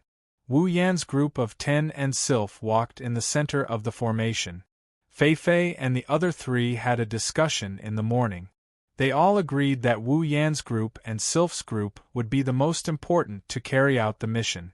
Without them, they would have a hard time moving forward when encountering demonic beasts in the depths of the behemoth forest. That's why Wu Yan's group and Sylph's group must be in perfect condition before encountering any demonic beast. Therefore, the group of 11 people, including Sylph, entered the protection zone of the expedition team. They are conserving their energy for the upcoming battle. After an unknown amount of time, and avoiding countless demonic beasts, Fei and the other 2 who were walking at the front suddenly stopped. The rest of the group also stopped and looked ahead. The forest in front of them is still the same as the surroundings. However, the people present aren't just there to make up the numbers. They can feel that even though the forest in front of them doesn't look any different from the surroundings, they can feel a very oppressive aura coming from within. There's also a dense and powerful mana fluctuation coming from within. Fei, Bingling, and Bishi's expression turned serious. They turned around and looked at the rest of the group. We are about to enter the depths of the behemoth forest. Everyone's expression changed when they heard this. Fei and the others' expressions turned serious. Wu Yan's group, on the other hand, had a sudden realization. No wonder the oppressive aura is so intense. It turns out that the depths of the behemoth forest are right in front of them. After countless years of exploration by the people of the Spalier world, the behemoth forest is divided into 3 regions based on the rank of demonic beasts. The outermost region is generally inhabited by demonic beasts that are rank 5 and below. Demonic beasts that are rank 5 and above rarely appear in the outermost region. Therefore, the region where rank 5 demonic beasts reside is the outermost region of the behemoth forest. Next is the inner region. The inner region is mainly inhabited by rank 6 and rank 7 demonic beasts. Rank 8 demonic beasts rarely appear in the inner region. Demonic beasts that are rank 5 and below are reduced to food. Therefore, the inner region of the behemoth forest is where Wu Yan and the others encountered the blue thorn cats and the small hill. The remaining core region is the deepest region of the behemoth forest. The deepest region of the behemoth forest is much smaller than the inner region. It's even smaller than the outer region. Even the demonic beasts that live here are the least. However, the demonic beasts that can live here are all extremely powerful soul beasts. Demonic beasts that are rank 7 and below are almost extinct. Peak rank 7 demonic beasts are the bottom line here. Only rank 8 demonic beasts can occupy this region. Demonic beasts that can occupy this region are rank 9 demonic beasts. Here, I would like to remind everyone. Bing Ling looked at everyone and continued Fei's words. We can encounter anything in the deepest region of the behemoth forest. It's no longer a game like before. There are almost no rank 7 demonic beasts in there because they don't have the qualifications to stay there. In the depths of the giant beasts forest, the weakest magical beasts we encounter are at least at the peak of the 7th rank. 8th rank magical beasts might not be everywhere, but there are definitely more of them than here. If we aren't careful. Bing Ling went silent and didn't say anything else. However, everyone's heart felt heavy. There's no need to think about what rank demonic beasts are stronger than rank 8 demonic beasts. Even Wu Yan and Ko, as well as Sylph, didn't look as nonchalant as they were before. Bishi took a few steps forward and said to everyone, "We have to be extra careful from now on. This is the only thing we can do. Wait a moment. The 3 of us will continue to lead the way. Everyone gather behind us and monitor the surroundings. Wu Yan and Sylph, you 2 will be in the center. Be ready to support us at any time." "Yes." The members of the expedition team replied in unison. Wu Yen and Sylph also nodded in agreement. Fei Fei, Bing Ling, and Bishi turned around and walked into the forest. They looked like they were ready to throw caution to the wind. The others followed closely behind them. After entering the deepest region of the behemoth forest, everyone slowed down their pace and increased their vigilance. This place is completely different from before. Rank 8 demonic beasts might appear at any time. Everyone has to be on high alert. That's why they would rather slow down than get into trouble for no reason and end up in hell. The surrounding trees were constantly moving backwards as the group moved forward.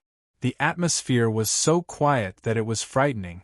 There wasn't even the slightest cry of a magical beast. This caused most of the people present to have goosebumps. Chills flowed through their hearts, and they couldn't help but move closer to each other. The girls are no exception. Or rather, they aren't from this world, so they are more sensitive to this atmosphere compared to the others. Hinajuku and Mikoto are already holding each other's hands tightly. Kinohata Sai, Frenda, and Takitsubu Riku couldn't help but get closer to each other.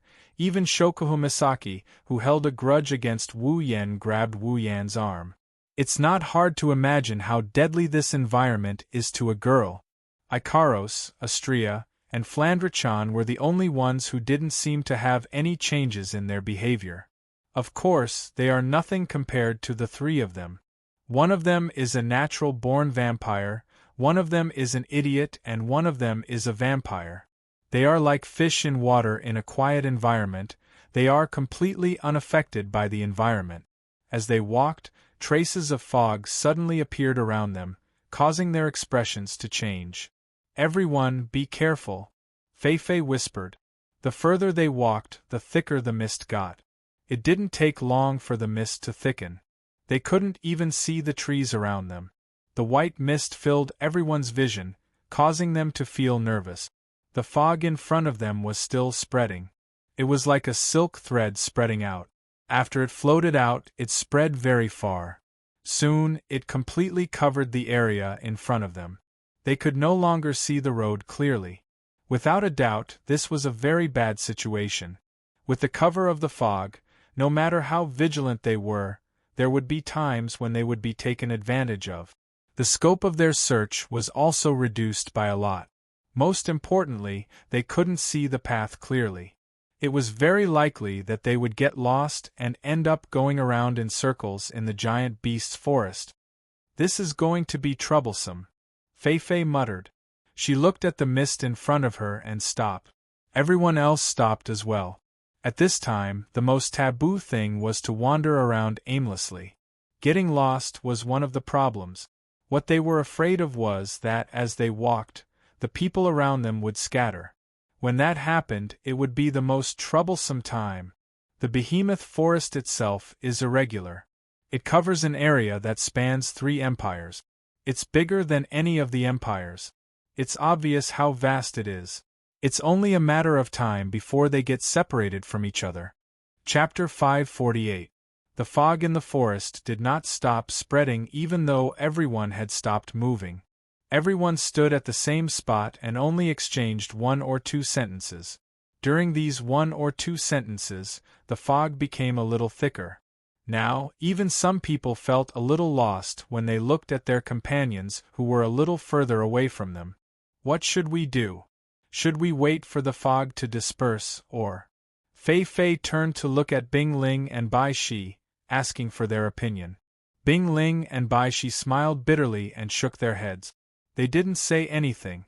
It seems like even they couldn't make up their minds. None of the people present had anticipated the arrival of this fog, so they all chose to bide their time. In this kind of unknown situation, recklessly making a decision was a foolish thing to do. Fei Fei and the others had already decided to gather together and discuss it. Wu Yen clicked his tongue in boredom when he saw Fei Fei, Sylph, and the other 2 gathered together. He clicked his tongue in a bored manner. He wanted to borrow the power of the system item to get through this foggy weather. His hand stopped halfway through his action. In the quiet environment, a series of rustling sounds could be heard clearly in everyone's ears. At first, everyone thought that it was the sound of wind blowing through the surrounding trees. However, they soon realized that something was wrong. Compared to the sound of wind blowing, this strange sound was more like the sound of something rubbing against a tree trunk. Something's up. Feifei, Sylph, Bingling, and Bishi returned to their original formation and readied their armaments. The members of the expedition party finally showed their elite qualities. They surrounded everyone in a circle and looked around vigilantly. Everyone could clearly hear that in the dense fog, there was a strange sound that was not very loud, but very clear. That sound was like a snake crawling on the sand. It was the sound of something rubbing against something. Everyone focused their attention on their surroundings in an attempt to discover something. Time slowly passed. Other than the rustling sound, there was no other movement. Wu Yen frowned. Is it really the sound of the wind? No. Mikoto shook her head. The sound of the wind wouldn't be this rhythmic. It wouldn't be constant either. This is definitely not the sound of the wind. Master. Ikaros's pupils shrunk, blood-red dots could be seen in her eyes. I've detected the presence of a life form within a certain range. That's right. It's a life form. Shokuho Misaki nodded. I can also feel a psyche wave around us. You can feel it? Wu Yen looked at Shokuho Misaki. Can you control it? No. Shokuho Misaki shook her head without hesitation. This psyche wave is beyond my control. It might be. Pink cherry blossom petals curled around Chuju's palm, and a crystal sword appeared in Chuju's hand. The sword's blade shone with a bright luster. A Tier 8 demonic beast. The words Class 8 magical beast entered the ears of everyone present, causing their hearts to tighten. Before they could react, the sha-sha sound that reverberated in the surroundings abruptly stopped. Immediately after, the sound of air being torn apart resounded, bringing with it a gust of wind as it charged towards the crowd. It's here! Someone shouted. Then, everyone saw a series of black shadows rapidly expanding in the mist, bringing with them the faint sound of wind. In the blink of an eye, they appeared in front of everyone's eyes. It's a series of water orbs. A gigantic water ball with a diameter of 0.5 meter and a body that flickered with a metallic luster attacked the crowd from all directions. Although it was a water ball, the water ball was filled with an enormous amount of magic power. Listening to the sonic booms caused by the water orbs, no one doubted that if they're hit by these seemingly harmless water orbs, they'll be severely injured at the very least. Bing Ling, who was standing at the front, coldly snorted. A majestic do-chi suddenly rose from his body. The do-chi suddenly spread outwards. Then, the do-chi that spread outwards directly enveloped the water balls that were attacking. In the next moment, the water balls violently trembled. The water vapor was rapidly consumed. Under everyone's gaze, they slowly condensed into ice balls and fell to the ground. Bing Ling's actions caused the group to move as well. At this moment, no one showed any signs of panic. Everyone released their do-chi and magical energy to block the water orbs. One after another, the armaments danced in the air, leaving afterimages in the air as they struck the water balls. The water balls that were struck by the armaments were either detonated or flung away. The performance of the members of the expedition team was on a completely different level compared to the previous day. However, there were too many water orbs. Even though Bing Ling managed to neutralize some of them, the elite expedition team still couldn't defend against them. They could only dodge and let the water orbs fly behind them. Behind them was Wu Yan's group and Sylph. Sylph raised her head and looked at the incoming water orbs. Her icy blue eyes flashed with a cold light. The temperature around her suddenly dropped a lot. At the same time, her body began to burn with icy blue magical energy. With a wave of her hand, countless snowflakes suddenly appeared around her and were scattered. The fog that permeated the air condensed into ice particles, and the temperature rapidly dropped. Snowflakes danced in the air, and all the water balls that passed by were weakened in an instant. Their volume was greatly reduced. These snowflakes seemed to have grown eyes as they drifted towards the surrounding water balls. Any water ball that was touched by the snowflakes would be significantly slowed down, reducing the pressure on everyone by a lot. Fei-Fei, Bing-Ling, and Bishi stood guard at the front. They observed the battle situation of their companions. They watched as they released battle techniques, magic, armaments, and even neutralized the water orbs from time to time. Fei-Fei and the other two nodded. Then, they noticed Sylph's attack and their expression turned slightly helpless. They didn't expect that the moment they entered the depths of the behemoth forest, Sylph's time to attack has already arrived. At this moment, a loud whistling sound was heard. A fiery red silhouette suddenly flashed through the mist. At the same time, a large number of water orbs exploded from all directions like meteors crashing down on everyone. The water orbs are twice the size of the previous ones. The members of the expedition party were shocked. They quickly raised their armaments to defend themselves. However, a series of water orbs with a diameter of more than a meter still managed to push them back. In the blink of an eye, a gap was formed in the mist. A water javelin shot out at an incredible speed. It pierced through the mist and through the gaps in the fog. With a cold gleam, it headed straight for the group of people in the center. Its target was none other than Kinuhata Sai. Kinuhata Sai's eyes turned cold. She raised her right hand, and a thick cloud of mist wrapped around her small fist, turning into a faint mist circle. Kinuhata Sai then threw her fist straight at the water javelin. But right at this moment, a water javelin that was much smaller than the previous one, but twice as fast, struck like a bolt of lightning. Before the water javelin could collide with the mist, the water javelin collided with the mist, causing the mist to disperse and scatter. Being caught off guard, even Kinuhata Sai couldn't help but be shocked. She quickly activated her ability to control the nitrogen gas and the white clouds around her body to form a cocoon-like object, wrapping Kinuhata Sai in it for defense. Bang! The water javelin collided with the mist ring. The mist and water javelin dispersed and Kinuhata Sai's figure was revealed. Kinuhata Sai heaved a sigh of relief. She was about to say something when Shoujo, Mikoto, and the others exclaimed. Kinuhata Sai's body tensed up. Watch out! Before she could finish her sentence, a black tentacle covered in mucus shot out from the mist and reached Kinuhata Sai in an instant. Chapter 549. Everything happened too quickly. No one expected something like this to be hidden behind the water ball and water javelin. When the black tentacle reached Kinuhata Sai, everyone in the expedition team, including Fei-Fei and the other two, couldn't react in time.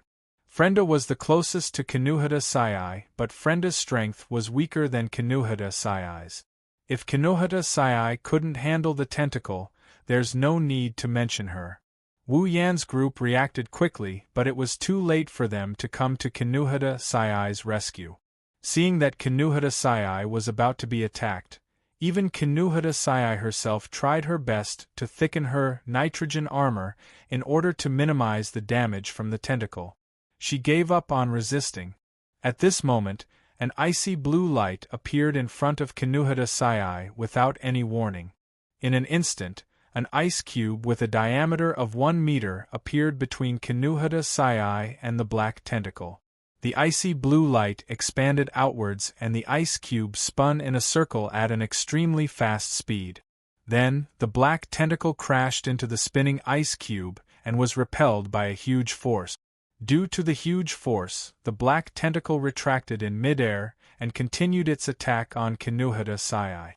The ice cube that appeared out of nowhere only blocked the black tentacle's attack for a second, but that 1 second was enough to change the tide of the battle. From the appearance of the black tentacle to the removal of the ice cube and the attack of the black tentacle, the entire process took less than 3 seconds. Because of the black tentacle, Wu Yan's group finally reacted. Realizing that their stupor almost caused Kinuhata Sai to be injured, other than Ikaros and Flandrachan, Wu Yan's group was enraged. In the next moment, 2 flashes of blue and white lightning flashed from Wu Yan and Mikoto's body. The two flashes of lightning danced around each other, and with an unstoppable force, they struck the black tentacle. The dense blue and white electric light illuminated the entire area. Caught off guard, everyone was secretly shocked. However, before they could recover from their shock, the black tentacle was wrapped up by the electric light. In the blink of an eye, the electric light flowed out of the black tentacle, crawled into the fog along the tentacle, and hit the tentacle's owner. Hiss! A strange cry of pain rang out from the fog that had been struck by the electric current. The voice was not loud, but a powerful aura swept out along with the sound, causing a huge gust of wind to blow in the middle of the field. The elite expedition team was blown all over the place, their faces filled with shock. Fei Fei, Bing Ling, and Bishi were shocked. They raised their heads and looked in the direction of the voice, their eyes solemn. This aura, it's not something a peak tier 7 beast can release. Bing Ling's face sank. Even Wu Yan, who can challenge those of a higher tier, cannot release this aura. Bishi said bitterly. It seems like a tier 8 magical beast has really appeared. Fei Fei sighed as she looked at the mist in front of her. They had just entered the depths of the behemoth forest. No matter what Fei Fei and the other two were thinking, Wu Yan wouldn't know. Even if he did, he probably wouldn't say anything because he's in a bad mood right now. 2 crimson spatial ripples appeared and a pair of black iron sand swords shot out from the ripples. They pierced through the black tentacle that was paralyzed by the lightning for a dozen times. The black tentacle was cut into a dozen pieces and fell to the ground. Hiss! A painful hiss was heard as the black tentacle disintegrated. However, the pain was much more intense than before. Even so, it didn't affect Wu Yan at all. He waved his hand and put away the iron sand swords and gate of Babylon. His wine-red eyes were terrifyingly cold. Strands of golden light flashed through his eyes, revealing his inner emotions. Wu Yan took a deep breath to calm his anger. He walked up to Kinuhata Sai, who was still in a daze. "Koei, are you all right?" Kinuhata Sai patted her chest and waved her hand. Her breathing was a little hurried. "I'm super fine. Fortunately, I had that block of ice to block it for me. Otherwise, I would have been injured a little."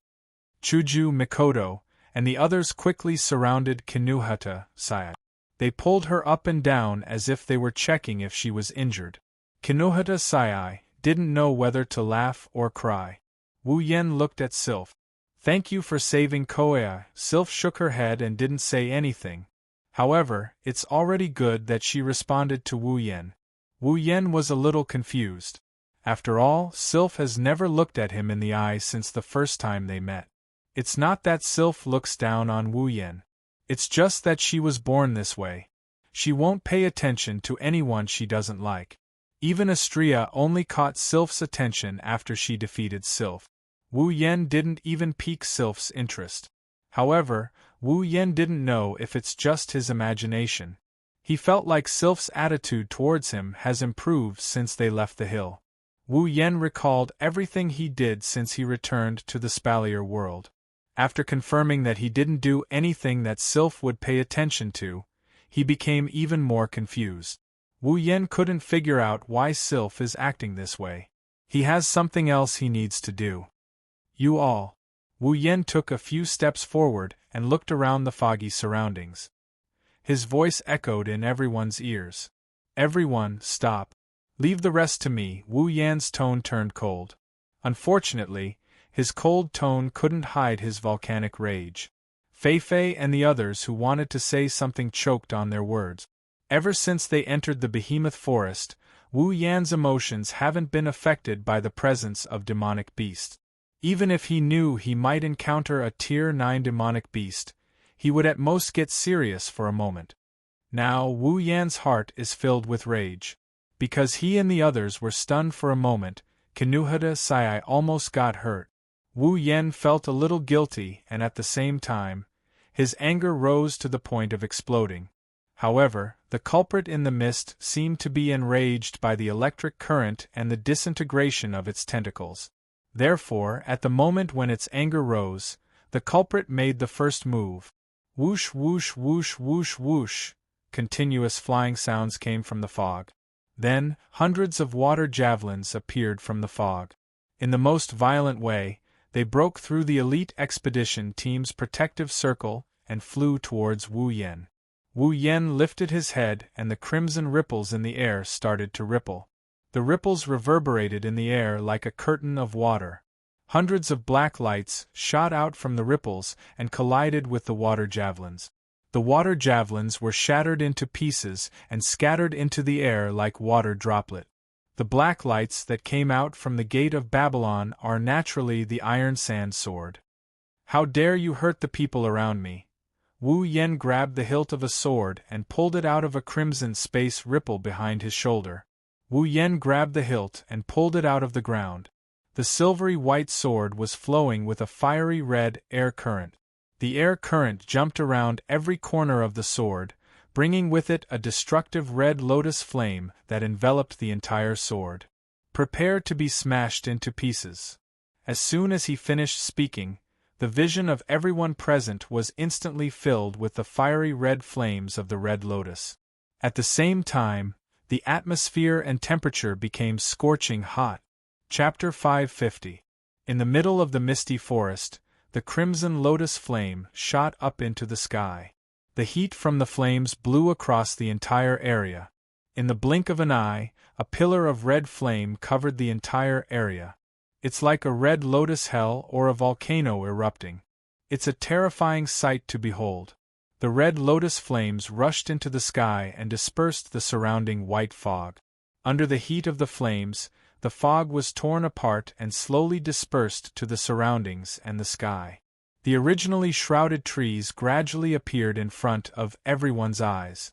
Their vision slowly became clear. In the end, the fog completely dissipated and disappeared without a trace. The magic beast that had been hiding in the fog, releasing water balls, water javelins, and tentacles to attack everyone, appeared in everyone's sight as the fog dispersed. However, when everyone saw its true appearance, their faces changed. It's a huge octopus. Its body is 5 meters long and it's black in color. 7 of its tentacles are hanging on the trees around it. It's hanging in the air and it's blocking half of the sky. One of the tentacles that was dismembered is covered in blood and mucus. It's a menacing sight. Blackwater octopus. Level 71. The black body swayed in the air, 7 complete tentacles and 1 broken black tentacle.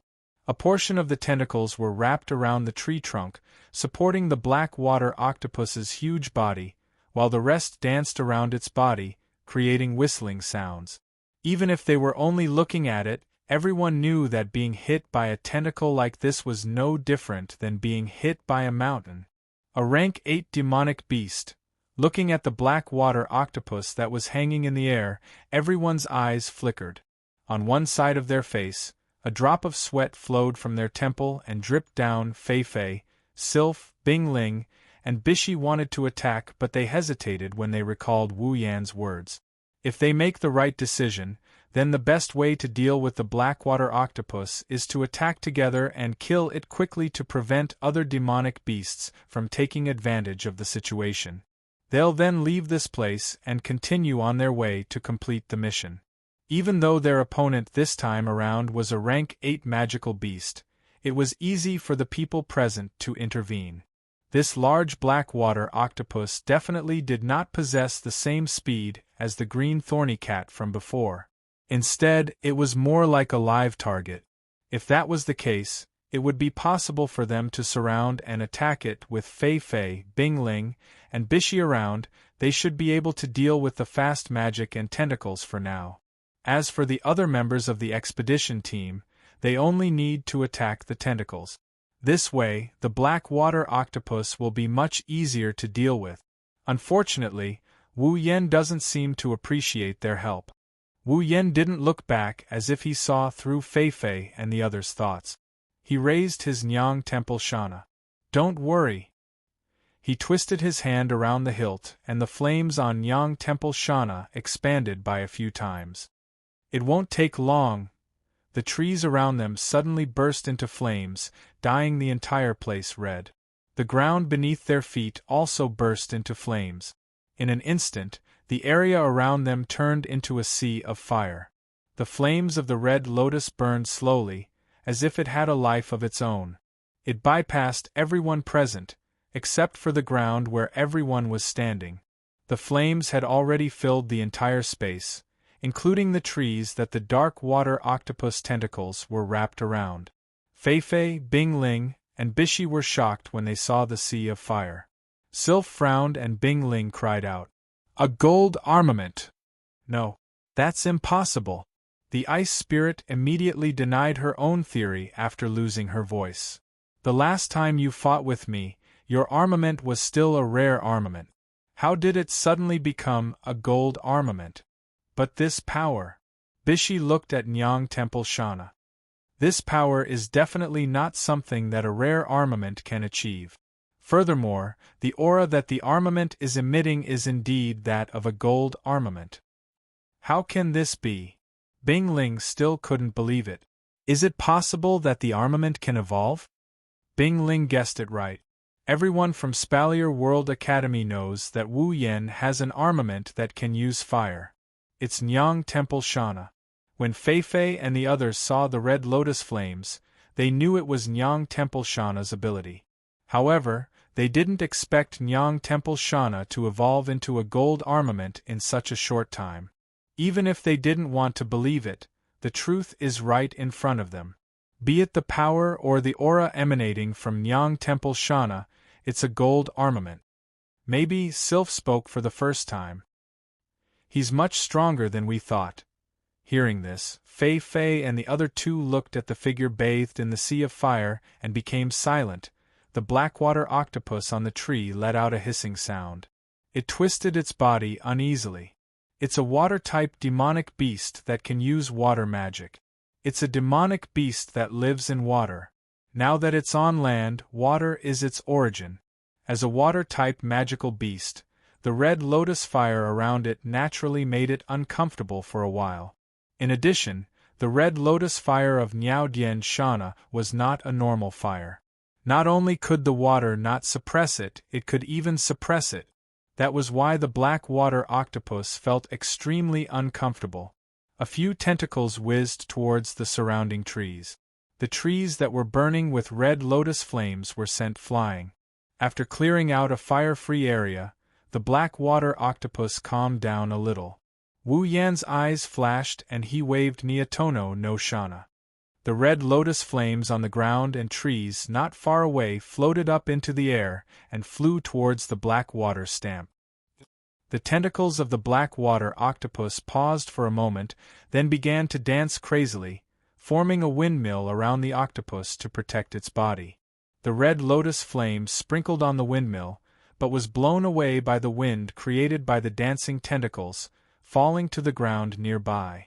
Wu Yan frowned. He didn't expect the octopus to use such a method to deal with the red lotus flames.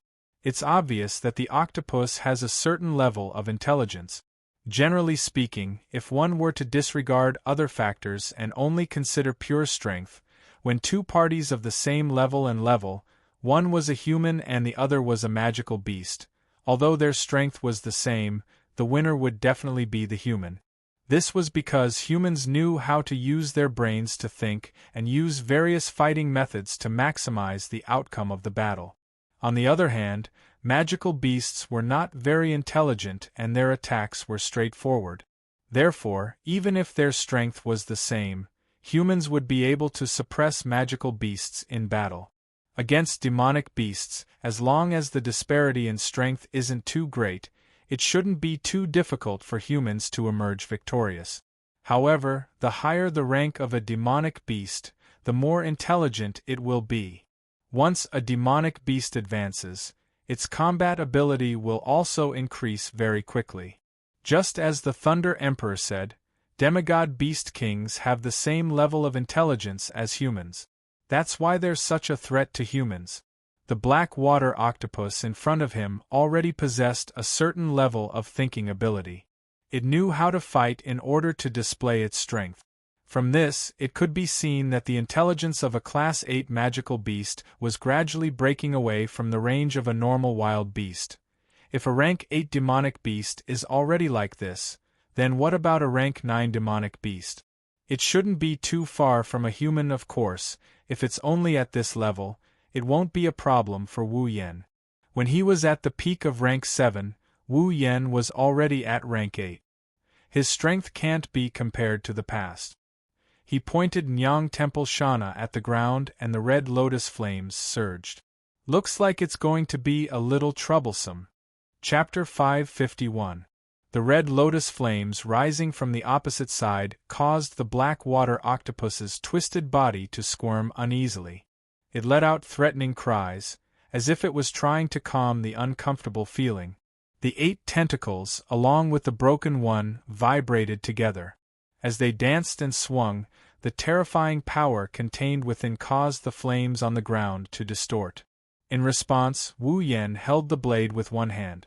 The blade trembled slightly as flames burst out from the blade. In the blink of an eye, the entire area was completely shrouded in hot air. In the sky, the red lotus flames gently drifted down, depicting the scene of a rain of fire. Suddenly, the wind howled. The falling flames paused for a moment, then began to swirl. Entangling with the howling wind, they gradually condensed into a whirlpool and then spread out. A long while later, a red flaming tornado covered in dense flames appeared in front of Wu Yan. The black water octopus seemed to feel threatened. It let out a low cry, looking like it was trying to bluff. This caused Wu Yan's lips to curl into a cold arc. With a wave of the unveil Shana in his hand, the huge flaming tornado howled towards the black water octopus with a sharp wind-breaking sound and a slow burning sound. The black water octopus let out a loud cry when it saw the flaming tornado. Its huge body swayed, and a large amount of black liquid suddenly gushed out from its body. The black liquid continuously flowed out and condensed into an equally large black water snake above its huge head. A tentacle suddenly stretched out and swung on top of the black water snake. The black water snake, which was completely condensed from the strange, unknown black liquid, shot out. It was mixed with a force like rotten wood, and faced the red flaming storm. Bang! One red, one black, one storm and one water snake collided. They were in a deadlock for a moment before exploding with a loud bang. The violent explosion caused a piercing pain in the ears of the people who were on guard not far away. It was extremely uncomfortable. At the moment of the explosion, a circle of strong wind rippled out from the explosion site, causing the surrounding trees to collapse one after another. They fell into the burning red lotus flames on the ground, causing the scope of the sea of fire to expand by a few degrees. The black water octopus's huge body shrunk, its sticky body strangely contracting. A layer of faint black liquid seeped out from under its body and quickly enveloped the black water octopus's huge body. Wu Yan's figure suddenly appeared beside the black water octopus. The unveil Shana, covered in the red lotus flames, streaked across the air like a heavy hammer and ruthlessly smashed into the black water octopus's body. Bang! The unveil Shana heavily smashed into the black water octopus's body. However, Wu Yan's face did not have the slightest bit of joy. This was because the black water octopus's body was extremely slippery. When the unveil Shana smashed into the black water octopus's body, it actually flew off the surface of the black liquid film and deviated from its path. Looking at the unharmed dirty body, Wu Yan tightened his grip on the unveil Shana. The red lotus flames on the blade rose, and the temperature on the blade instantly caused the unharmed body to be scorched. Hiss! The intense pain from the body caused the black water octopus's huge body to curl up. The huge tentacle suddenly swung back and viciously swung towards Wu Yan. The huge force mixed with the wind caused Wu Yan to move and quickly dodge. The tip of his foot stepped on the ground. Immediately, cracks rapidly spread from the tip of Wu Yan's foot all the way to the ground. The ground became shaky. Wu Yan used the force to jump up and like a bullet, he shot towards the black water octopus. His figure flashed across the air. The unveil Shana brought along a sonic boom and hot air as it flew towards the black water octopus. At this moment, those tentacles actually let out a shrill sound in unison. The sound was incomparably sharp. The tips of the 7 intact tentacles split open, and then, water javelins shot out one after another from inside. Glancing at the incoming water javelins from the corner of his eye, Wu Yen tightly held the unveil Shana in his hand and raised a curtain of fire. It was like a circle of blooming red lotus as it spread out. Ding ding ding, wherever the curtain of fire passed, sparks flew everywhere. The water javelins that shot over were instantly vaporized into nothingness.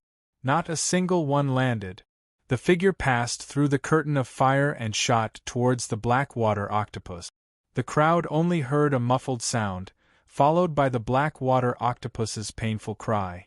Then, they saw a huge tentacle fall from the black water octopus's body, heavily smashing onto the ground. After struggling for a while, it completely stopped moving. Wu Yan's body fell from the sky. The unveil Shana in his hand slanted. Dark red blood flowed down the blade and gradually dripped down. Then it was vaporized by the red lotus flames. A fishy smell instantly filled the air.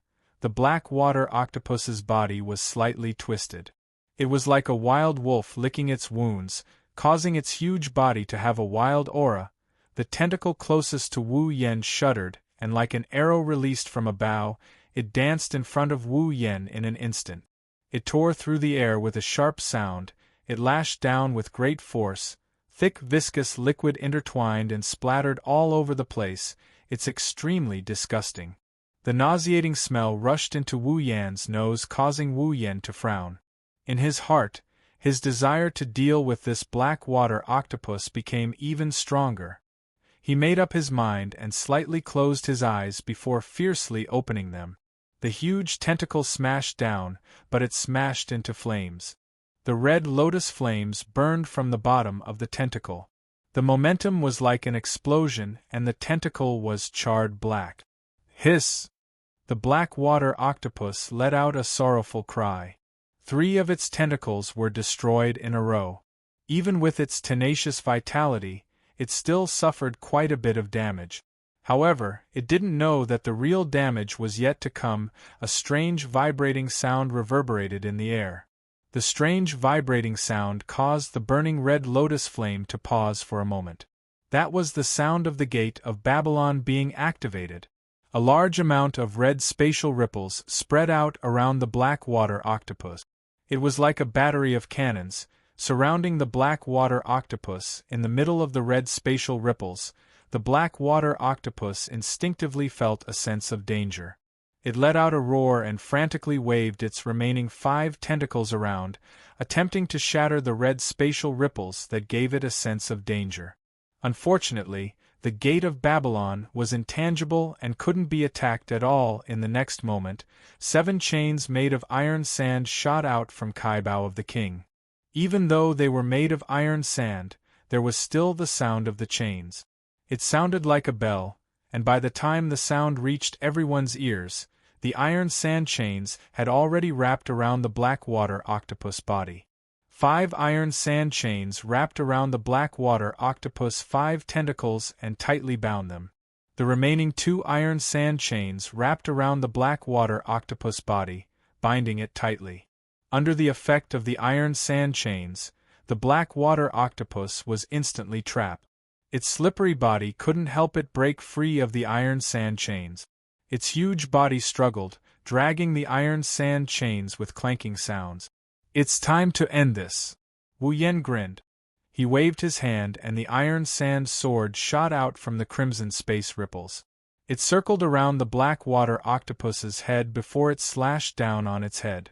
The iron sand swords cut through the remaining 5 tentacles of the dark water octopus. The 5 tentacles left the octopus body and hung on the iron sand chains. Before the octopus could make a sound, countless iron sand swords descended on its body. They streaked across the octopus body at an extremely fast speed. After maintaining this state for a long time, they finally stopped. Chapter 552. 5 tentacles that were nearly 10 meters long were tied up by iron sand chains, hanging in the air. There were 2 more on the ground, and there was another tentacle dismembered not far away. Such a scene could probably scare a timid person to death. Wu Yen didn't like the sight of flesh and blood around him. He waved Nyaton Shana, and the red lotus flames rained down on the ground like water. The flames landed on the ground, and with a muffled explosion, the flesh was incinerated into nothingness. Even the blood on the ground was charred black. The gory scene looked like the aftermath of a fire that burned through the area. The red lotus flame slowly calmed down. Even the flame on the red lotus flame was extinguished, revealing the silver blade. It returned to the gate of Babylon with the iron sand sword and iron sand chains. When the crimson spatial ripples calmed down, the scene also calmed down. Only the charred ground and the fallen trees were left as a reminder of the battle. On the other side, looking at the figure standing in the middle of the scorched earth, the members of the elite exploration team collectively looked at each other, as if they had not yet recovered from the series of changes. Only a faint murmur, with a strong sense of uncertainty, rang out in the middle of the crowd. A rank 8 magical beast died just like that? For these elite exploration team members who haven't even reached the peak of the 7th rank, a rank 8 magical beast is an existence they need to look up to. After all, after the 7th rank is the 8th rank. As long as one is at the 7th rank, there is no one who doesn't want to reach the 8th rank. But now, such an existence that they had to look up to had died right in front of them. It was no wonder that their tone was filled with uncertainty. Era. Shokuho Misaki's eyes turned into crescents. She looked at Kinuhata Sai and said, "Looks like Yen-chan really cares about someone." In order to avenge her, she didn't even keep the rank 8 magical beast's body to exchange for points. Kinuhata Sai was stunned. She looked around for a while before pointing at her nose. When she saw Shokuho Misaki nod, she made a weird noise. Kinuhata Sai's small face slowly turned red as she called out in surprise. It's not like that." "Oh." Shokuho Misaki turned around with a smile. "Then what is it?" Yes. Kinuhata Sai paced around in a panic and stammered, "Ken, it must be because that octopus is super disgusting, that's why that guy didn't leave its body behind." "Yes, that's it, I'm super sure." "Aya." Shokuho Misaki covered her mouth and giggled. "It's rare to see such a cute side of you. What's with the tsundere?" "You're the tsundere!" Kinuhata Sai shouted. Her voice attracted the attention of Shoujo and the others. "What's wrong?" It's nothing." Shokuho Misaki was shocked when she saw Kinuhata Sai's shy expression.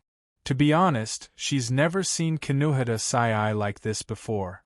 But then again, she's pretty cute. Shokuho Misaki's eyes flashed with a sly glint as she giggled. She looked at Kinuhata Sai like she was looking at a toy. Kinuhata Sai, who was in a rare state of shyness, felt her hair stand on end. The teasing of Kinuhata Sai was still ongoing. Only girls with their own abilities could play around in the depths of the behemoth forest. Wu Yen returned to Fei Fei and the others and showed them the magic crystals he got from the dark water octopus. "Do you guys need it?" Everyone shook their heads. What a joke! Even though a tier 8 magic crystal is precious, the person who owns it is someone they can't afford to offend. Who would want to steal from a tiger? Bing Ling looked at Wu Yen with a complicated expression. He lowered his head and seemed to be thinking about something. After a while, he asked with a trembling voice, "Have you reached tier 8? Other than Fei Fei, who already knew about Bing Ling's question, everyone turned to look at Wu Yen. Sylph included. When he was at the peak of tier 7, Wu Yen was able to defeat Jaffer, one of the top 3 rankers of Silveria World Institute, and he took him down from his pedestal. In terms of intensity, the fight between Wu Yen and Jaffer wasn't as intense as the fight between Jaffer and Wu Yen. However, the black water octopus isn't any weaker than Jafar. It was a magical beast that wasn't inferior to Jafar in terms of strength. Even though its immature intelligence had lowered its combat prowess, Jafar's combat prowess had been reduced to nothingness in less than 10 minutes. Who could have done that? Others might not be sure, but Sylph is certain she can't do it. During the Great Academy tournament, with the strength that Wu Yen displayed, he couldn't have done it. But now, he did it. Even with the help of the gold armament, he couldn't have done it so easily. Thus, there is only one explanation: the person in front of him has leveled up. Wu Yen shrugged when he sensed everyone's questioning gaze. He didn't try to hide it. He nodded and gave the same excuse he gave earlier. After the battle with Jafar, I gained some enlightenment and managed to break through. You really did break through. Bing Ling's expression showed a hint of bitterness and envy. He's envious because Wu Yen managed to break through to the 8th tier. He's bitter because he feels like he's getting further and further away from Wu Yen. Bing Ling was originally unwilling to accept his loss to Wu Yen during the Academy tournament. He wanted to challenge Wu Yen again in the future. He didn't even let go of this thought when he heard about Wu Yan's battle with Jafar. Now, Bing Ling has given up on this thought. The gap between them is huge. It's already good enough that Bing Ling wanted to challenge Wu Yen. However, when the gap is so huge that it's impossible to predict, it's either he's overconfident or he's overestimating himself. Bing Ling isn't one to overestimate himself. However, he's also not confident that he can surpass the barrier between the 7th and 8th tier. Naturally, the thought of challenging Wu Yen died down. You sure hid your strength well. Bai Shi smiled bitterly. I really don't know how you guys got together. Every single one of you is monstrous. If you're not strong, then your abilities are ever-changing. I really don't get it. If you can't figure it out, then don't think about it. Wu Yen smiled. Maybe one day, you'll somehow break through as well. Hearing this, Bishi shrugged. Well, if only that day would come. By the way, Yen. Fei Fei looked at Wu Yen. Wasn't your unveil Shana a rare armament? When did it become a gold armament? Well, Wu Yen rolled his eyes and explained to Fei Fei. Actually, unveil Shana has always been a gold armament. It's just that I didn't have the ability to unleash its full potential. That's why it's always been a rare armament. As you all know, unveil Shana has a special ability. It's an armament that can control fire. It's a special armament with a lot of limitations. Everyone nodded in understanding. Wu Yen shook his head and chuckled. As expected, I'm pretty good at bullshitting. People will believe whatever I make up. Looks like there aren't many Shokuha Misaki in the Spalier world. Chapter 553. With a gold armament, Wu Yan's strength is on par with Sylph's in the eyes of the others. Normally, they would think that Wu Yan's strength is on par with Sylph's. Now that they're all in the same boat, the stronger Wu Yen is, the higher their chances of completing the mission and the higher their chances of survival. Unfortunately, they only know the surface. Wu Yen does have 3 gold armaments and Wu Yen has reached tier 8. Even so, he's still stronger than Sylph. After all, Sylph doesn't have as many abilities as he does. In terms of equipment, Wu Yen has 3 gold armaments: Shana of the Enai Temple, Babylon of Kings, and Meteor Shower. He also has a storage full of rare armament. In terms of abilities, he has the True Ancestor Bloodline, Electrocaster LVL5, Infinite Armaments, and his level 70 strength. Wu Yen would have no trouble defeating Sylph. On top of that, Wu Yen also has a heaven-defying bloodline ability. Including Crimson Jade, Wu Yen wouldn't lose to Flandrechan when Crimson Jade mode is in effect, let alone Sylph. After all, the strongest Crimson Jade mode came from Flandrechan. Wu Yen didn't hide the fact that he leveled up and I know Shana's level. However, he also didn't want to reveal everything about himself.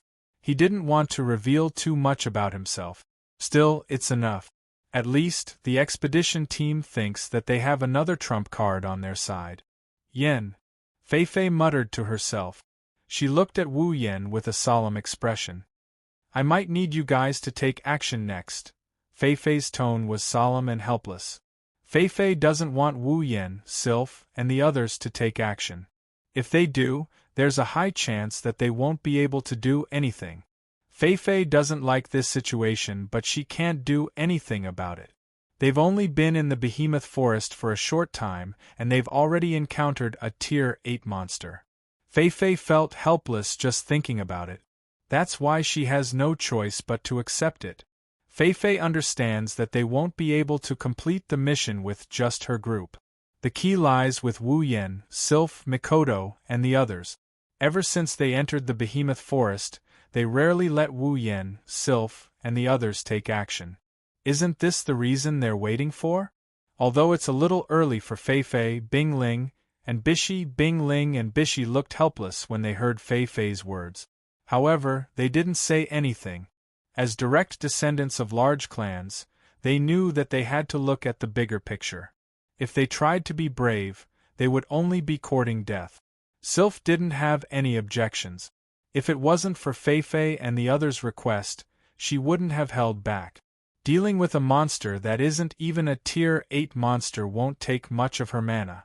As for Wu Yen, he gave it some thought and nodded helplessly. Unlike Sylph, Wu Yen didn't really want to take action. It would be best if they could solve the problem without him and the others taking action. Unfortunately, it seems like this idea isn't realistic at all. Of course, Wu Yen was helpless, but Shoujo, Mikoto, and the others were excited. They're all competitive people. Ever since they entered the Behemoth Forest, other than Shokuho Misaki, Kinuhata Sayai, Frenda, and Takitsubu Riku, they've been doing nothing. Even Shoujo didn't feel good about this feeling, let alone Mikoto, who loves to fight. Now that they don't have to do anything, they're more excited than anything else. Apart from Ikaros and Takitsubu Riku, the other girls are smiling happily. They once again set foot on the path to the center of the Behemoth Forest. This time, their formation changed a little. Originally, because of Fei Fei and the others' request, Wu Yan's group of 10, plus Sylph, and Fei Fei's group are now walking together. The three of them are at the front while Wu Yan's group is at the back. The other members of the expedition team are grouped together to take care of each other. After a short rest, the group changed their direction. They're no longer moving in a straight line. Instead, they're moving horizontally and horizontally. Although their speed didn't change, their efficiency is much lower than before. This is common knowledge when entering the Behemoth Forest. Every time you encounter a demonic beast, you have to change your direction or you'll be discovered by demonic beasts. That's not going to be easy. This time, Wu Yan's group didn't do nothing. Since Fei Fei has compromised, they're not going to stay idle either. With Fei Fei and the other two leading the way, they don't feel any pressure. Thus, Shokuho Misaki used her mind control ability to sense their surroundings. As long as a life form enters her effective range, she'll be able to sense their psyche wave. Ikaros also activated her detection system to monitor their surroundings. Wu Yen, Mikoto, Shoujo, Kinuhata Sayai, Frenda, and Takitsubu Riku also activated their system perception. Even though it can't detect anything, it's still capable of detecting things that can't be seen with the naked eye. But with this, the expedition team will become nothing more than a bunch of bystanders.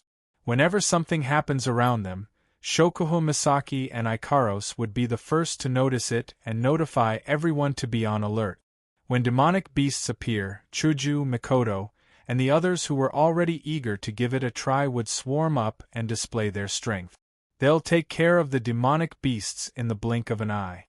Along the way, the demonic beasts that came to attack them were either controlled by Shokuho Misaki or knocked down by Mikoto's taser gun. Hinajuku, Astria, Kinuhata Sayai, and Frenda expressed their dissatisfaction with the two girls' kill-stealing behavior.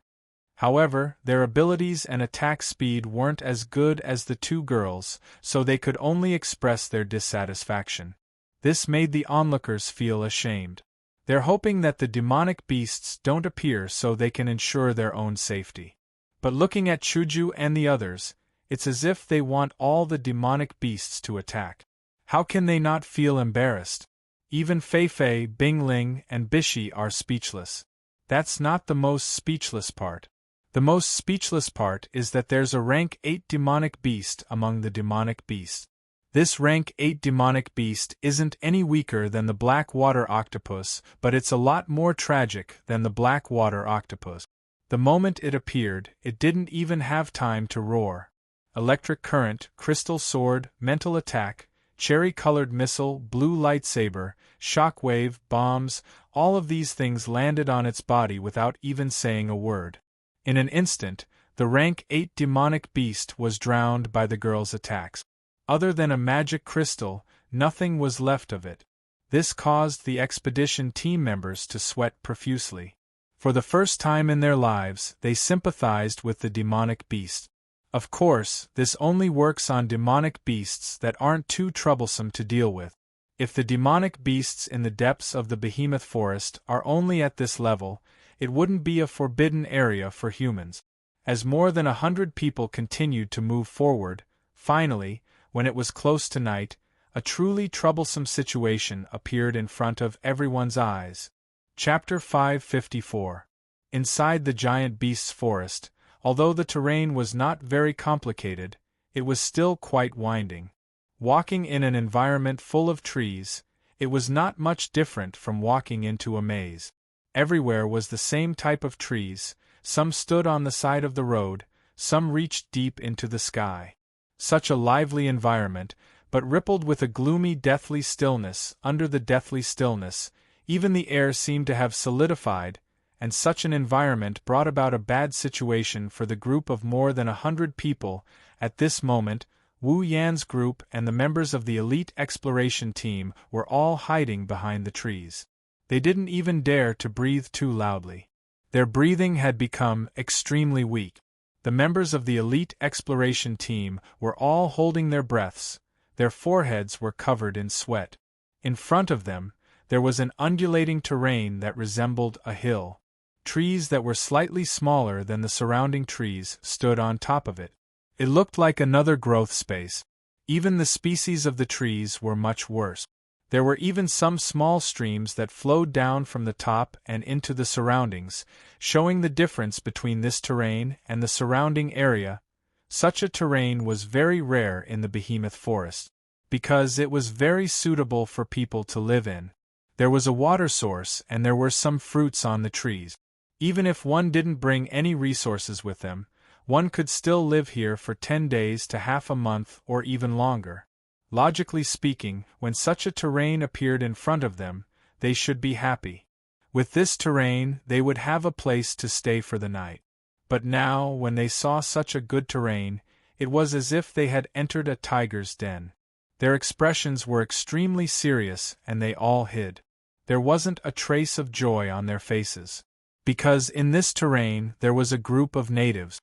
A group of natives that made everyone's expression change. Monkeys, to be more precise, apes. There weren't many of them, only less than 20 of them. Their bodies weren't as big as the other magical beasts in the behemoth forest. They were only a bit bigger than normal ape. Their fur was gray and their hands were a few centimeters longer than their bodies. They looked very funny. They stayed between the branches and leaves, laughing and playing with each other. Their flexible bodies were jumping up and down. They were no different from normal apes if one ignored the aura emitted from their bodies. Longarm ape. Level 69, that's right, these less than 20 longarm apes were all level 69, peak of the 7th rank. This was the reason why the elite exploration team's expression was so serious and nervous. After entering the depths of the behemoth forest, it's not that they haven't encountered peak of the 7th rank magical beasts, they've even encountered 8th rank magical beasts. Normally, the weakest magical beasts in the depths of the behemoth forest are peak of the 7th rank. This isn't something to be surprised about. But when these peak of the 7th rank gather in a group, it's a different story. Just this scene alone made the elite exploration team's hearts tighten. When they first saw this scene, they almost cried out in alarm. Wu Yen and Ko and Sylph are far from intimidating them. The real reason why Wu Yen and Ko chose to remain hidden is because of the golden hairs on the back of one of the 20 long-arm apes. Among the group of long-arm apes, there is one particular individual with golden fur standing at the top of a tree. Long-arm ape, level 70, long-arm ape, level 72, long-arm ape, level 74, long-arm ape, level 75, long-arm ape, level 77, long-arm ape, level 79, 6 gray-haired long-arm apes with golden fur on their backs are at the top of a few trees. Under the protection of the long-arm apes, they're fiddling with the branches in boredom. They're lying on top of the trees and munching on fruit. From time to time, they'll squeak at the long-arm apes as if they're scolding them. They're like the elders of the long-arm apes, they're guarding the long-arm apes. 6 rank 8 long-arm apes and 12 peak rank 7 long-arm apes have formed a small group. It's obvious that they're a group and this terrain is their habitat. Everyone had no choice but to treat such a scene seriously. Shoujo Misaki is lying beside Wu Yen, they're hiding behind a tree. Her starry eyes are observing the long-arm apes. After a while, she spoke. It seems like the long-arm apes don't have strong senses. We've been hiding here for quite some time and we haven't been discovered. It's no wonder the rank 8 long-arm apes are guarding the long-arm apes like this, they're trying to prevent an ambush. Hearing Shoujo Misaki's words, everyone heaved a sigh of relief. They all trusted Shoujo Misaki's analysis. Along the way, they've seen her sharp mind with their own eyes. Thus, no one doubted her. Speaking of which, apes were not as good as other beasts in this respect. Jackals, wolves, tigers, and leopards had a keen sense of smell. Beasts such as bears could more or less smell some scents. Only apes, whether it was smell or vision, were not very outstanding. Therefore, in terms of perception, it was normal that they were not so outstanding. Of course, in contrast, they also had flexible skills. One was strong and the other was weak. 6 rank 8 long-arm apes and 12 peak rank 7 long-arm apes. Feifei's eyes glimmered. This kind of fighting strength is not just a little bit strong. It's better for us to leave this place before they discover us. Yeah, that's true. Shoujo Misaki's expression turned serious. Otherwise, if we are discovered later, I'm afraid that all of us will be buried here. Who knows? Everyone who was about to retreat froze when they heard that. Everyone including Wu Yen, Chuju, Sylph, and Feifei looked at Shoujo Misaki in shock. We'll all die here? Mikoto scrunched up her nose. That's impossible. Even though the monkeys aren't weak, with 6 8th tier and 12 peak 7th tier, our side isn't that bad either. Including you and Hinajiku, we only have 5 peak 7th tier, but the 7th tier is more than 100. As for the 8th tier, we have quite a few on our side as well. How can it be that we're all going to die here? Haha, Shoujo Misaki shook her head, she looked around and sighed. If it's just these demonic beasts, it's not like we can't handle them. But haven't you noticed? Shoujo Misaki pointed at the area where the long-arm apes live. Look, those apes are very familiar with the terrain. They have a clear division of labor, and they have plenty of food and water. They must have been living there for quite some time. What does this mean? Shoujo Misaki turned around and looked at the long-arm apes and long-arm backs apes who were still playing around. She said slowly, "That means that's their territory. If I'm not mistaken, there is only one type of demonic beast that has the ability to own a territory in the depths of the behemoth forest." Everyone's expression changed when they heard that. The only type of demonic beast that has the ability to own a territory in the depths of the behemoth forest is a rank 9 long-arm ape. In other words, within that group of seemingly ordinary monkeys, there was definitely a 9th-level magical beast that was in charge of leading them to occupy this piece of land. At the same time, it also meant that they had entered the territory of a 9th-level magical beast. There might be a rank 9 long-arm ape around them. When this thought arose in the minds of the elite expedition team, They all gulped in unison. Wu Yan's expression turned grim. He made a decision. We can't stay here any longer. Let's retreat. No one objected to Wu Yan's decision. Everyone nodded in agreement. Wu! Suddenly, a cry came from above everyone's head. Hearing this sound, everyone's body trembled, and their faces were filled with shock. Chapter 555. Everyone raised their heads in an instant and looked towards the source of the sound, which was not far above their heads. There, a gray ape was standing on a tree branch, waving its two long arms at the people below. It emitted a series of cries from its mouth, the sound reverberating through the incomparably silent space. It's the long-arm ape. When the long-arm ape's cries were heard, a series of cries came from the opposite direction in response to the long-arm ape's cries. Along with the cries came the sound of wind flying through the air, approaching the group. We've been discovered. Wu Yan's face sank. His wine-red eyes stared at the long-arm ape that was still crying out loudly. With a wave of his hand, a lightning spear shot towards the long-arm ape at an extremely fast speed. The long-arm ape's cries came to an abrupt end. Just as the lightning spear was about to hit the long-arm ape, a golden afterimage broke through the air and appeared in front of the long-arm ape before the lightning spear could hit the long-arm ape. With a bang, the afterimage and the lightning spear collided. The lightning spear was immediately scattered and the afterimage was sent flying. It nimbly turned in a circle in the air and stood on a tree branch, facing the group below. The afterimage was the long-arm ape. Moreover, it was the strongest and highest level long-arm ape. The level 79 long-arm ape. Woo! The long-arm ape opened its arms wide and let out a cry at the group of people below. Its voice was like that of a bird or a wolf, and it sounded very ear-piercing. Its pair of fierce eyes stared straight at the group of people, and a fierce aura rose from its small body, enveloping everyone below. The elite exploration team's bodies slightly sank, then struggled to stand back up. Seeing how they were clenching their teeth, it was clear that the aura of the long-arm ape had a huge effect on them. That was only natural. This long-arm back ape was level 79, which meant it was at the peak of rank 8. On the other hand, none of the members of the expedition team had reached the peak of rank 7. They were more than a rank lower than the long-arm back ape.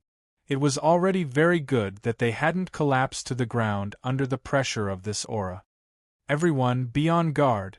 Fei Fei, Bing Ling, and Bai Shi immediately ordered. Their eyes were fixed on the long-armed ape. The aura that came from its body made their palms sweat. Their hearts sank. Retreat. Retreat quickly. The cry just now had undoubtedly summoned all the companions of the long-arm ape. Fei Fei and the rest could clearly feel that not far away, there were many figures with obvious mana fluctuations flying towards them. Their speed was only slightly slower than the long-arm apes. Fei Fei, Bing Ling, and Bai Shi turned around and shouted at everyone. Their voices were raised by quite a bit. It seems like even they are getting anxious. There's no way for them not to be anxious. Shokuho Misaki just explained the situation to everyone. The words rank 9 demonic beast is like a heavy mountain pressing down on everyone's heart. Fei Fei and the rest knew that if they don't retreat now, they would be dead for sure. Wu Yan also carried Flandrechan and led the rest of the girls to protect the expedition team. He wasn't worried about anything happening to them. After all, Flandrechan is also a rank 9 demonic beast. Even he himself could gain the strength of a rank 9 demonic beast in a short period of time. If he and Flandrechan work together, as long as the opponent isn't a rank 9 demonic beast that's above rank 85, they won't be afraid of losing. Besides, even if they can't win, they can still run away. With the help of the system items, he now had more than enough item point. If he wanted to escape, it would only be a matter of minutes. With such a trump card, Wu Yan won't be scared by the words rank 9 demonic beast. Of course, he doesn't want to fight a rank 9 demonic beast to the death. That's why he's in favor of retreating. More than 100 people gathered together and covered each other as they retreated. At this time, a group of black shadows flew over from the front and gathered together with the long-arm ape and the long-arm back ape that discovered everyone. They scattered on the surrounding branches and cried out one after another, including in the direction where everyone was retreating. This caused everyone who was preparing to retreat to stop in their tracks. "Protect!" Fei Fei shouted.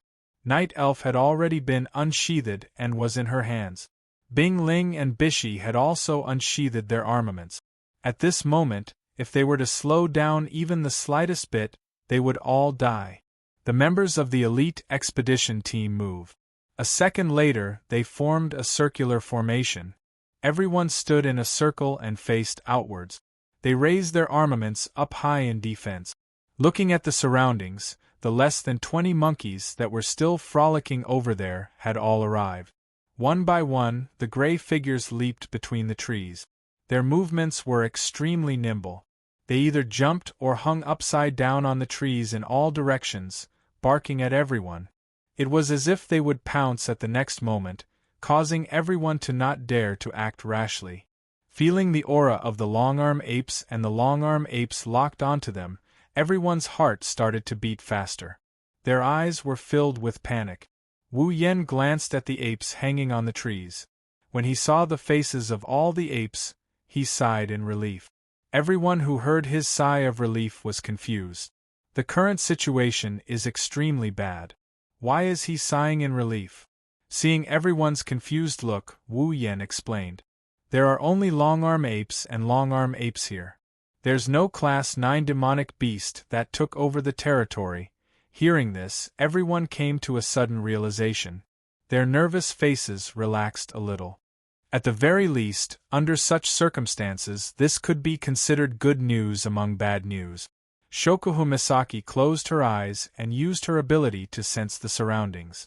After confirming that there's no other psychic fluctuation, she nodded and said, "There are no other demonic beasts around.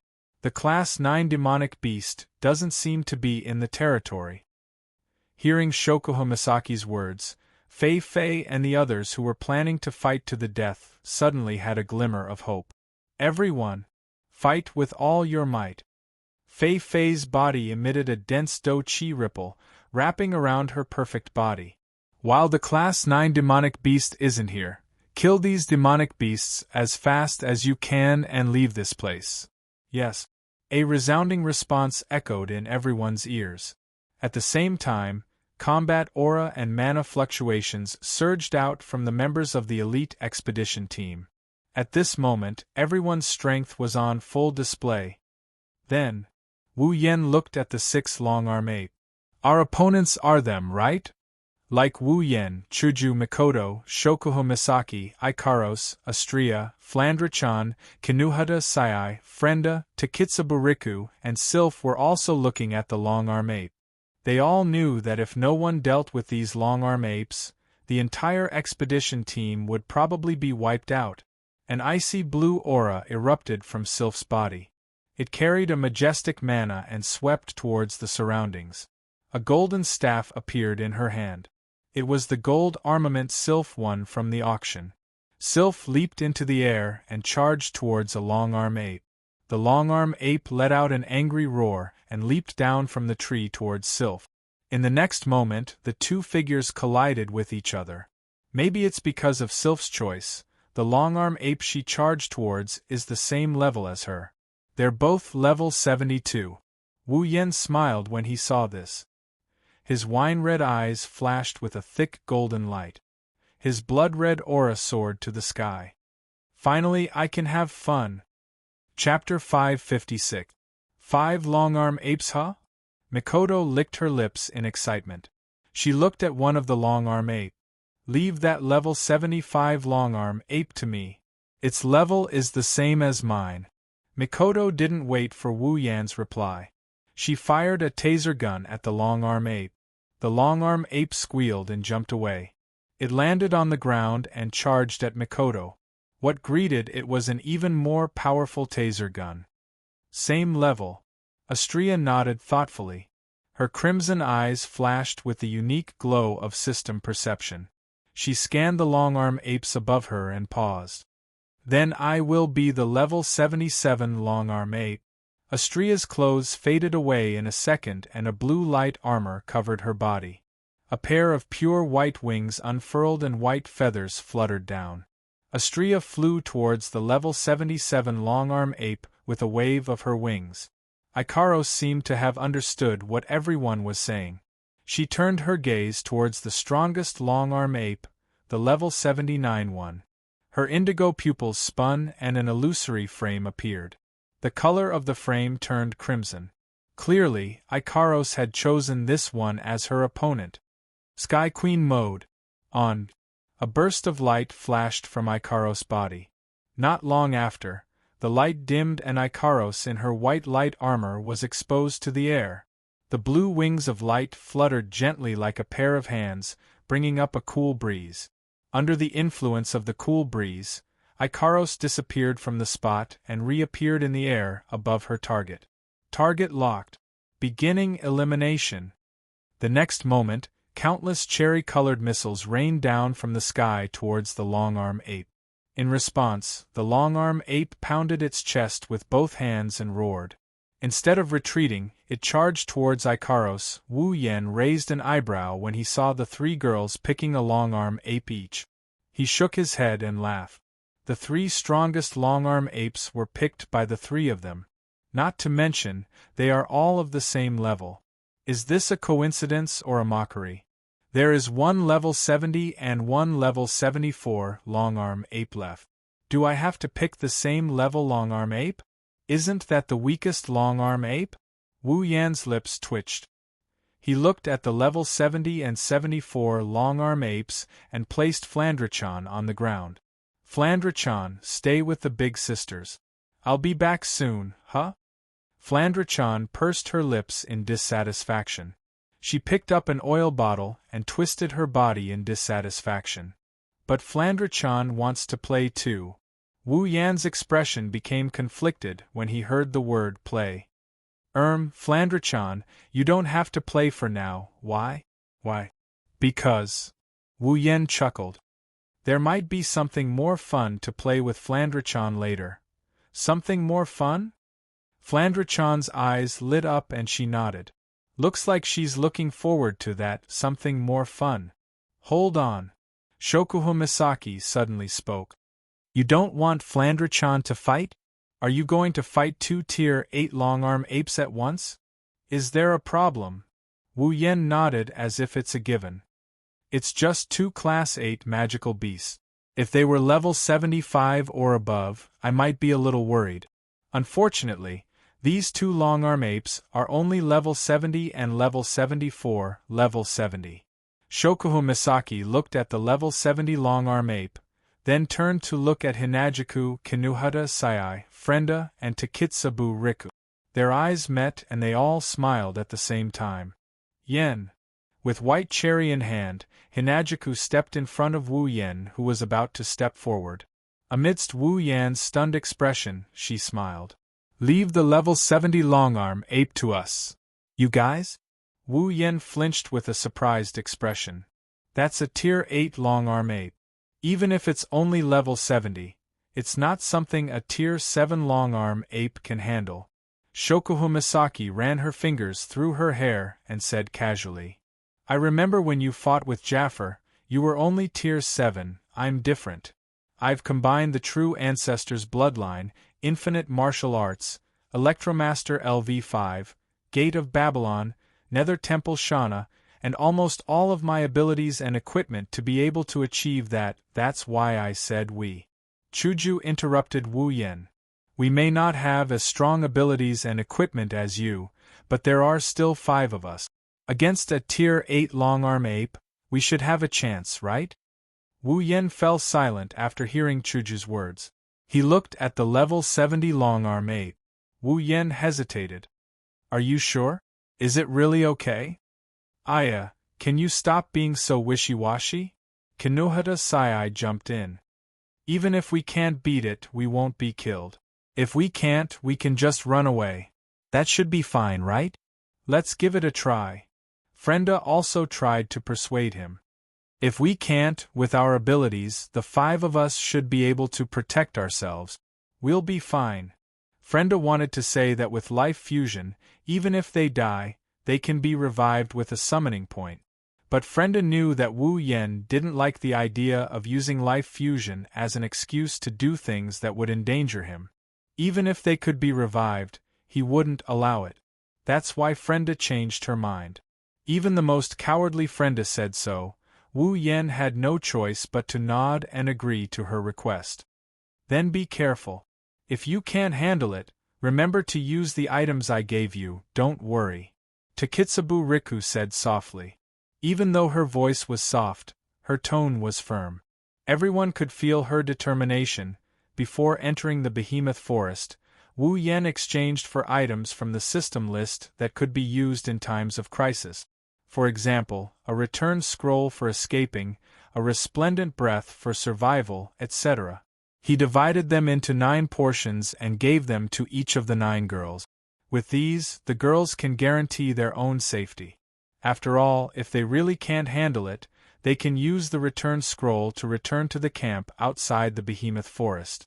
This is why Wu Yen brought the girls into the behemoth forest without worry. That night, Wu Yen even thought of looking for something like a satellite or a moving camera from the system list. He wanted to use these items to investigate the situation in the behemoth forest. It would be best if he could find clues about the behemoth forest and the behemoth king. Alas, he failed in the end. First of all, large items like a satellite have a lot of restrictions. In this spalier world where Do-Ki and mana are abundant, it's impossible to use it successfully. Second, items that can be used physically can't pass through the behemoth forest's natural insurance. It's either the detection range is insufficient or it's blocked by various behemoth. This is why Wu Yen had to come out personally to protect them. Shoujo, Shokuhu Misaki, Kinuhata Sai, Frenda, and Takitsubu Riku stood in a line below the level 70 longarm ape. Shoujo looked at the longarm ape that was baring its fangs at her. Shoujo raised White Cherry. Hey, Shokuhu, your ability hasn't reached the point where you can control a tier 8 behemoth, right? Are you sure you can come with us? Yes. If you want to control it, a tier 8 behemoth is a bit too much. Shokuhu Misaki tilted her head and smiled. But, if you want to influence it, it shouldn't be a problem. With Takitsubu's help. That's good. Perhaps it was dissatisfied with the 5 girls boasting in front of it. The longarm ape swung its 2 long arms and dashed towards Hinajuku and the other girls. Chapter 557.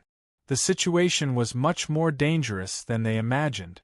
Although the members of the expedition team were quite strong, their defense was still breached by the 12 longarm apes in a hurry. Although the peak grade 7 longarm apes were not as strong as Fei Fei, Bing Ling, and Bishi, they weren't too far off. Even if the members of the expedition team were to fight against 2 longarm apes, they would still be defeated in an instant, let alone 1 against 3. In the end, it took 7 or 8 people to deal with a single longarm ape before they managed to gain the upper hand. A peak of rank 7 magical beast was equivalent to the top 20 magical beasts in the Spalier World Academy. Even though it wasn't as strong as the top 10 magical beasts, it wasn't too far off. After a while, everyone was held back. It seemed like they wouldn't be able to win in a short period of time. Seeing the elite expedition team members being held back by the longarm apes, Fei Fei, Bing Ling, and Bishi were very anxious. They didn't forget that these longarm apes were under the protection of a rank 9 magical beast.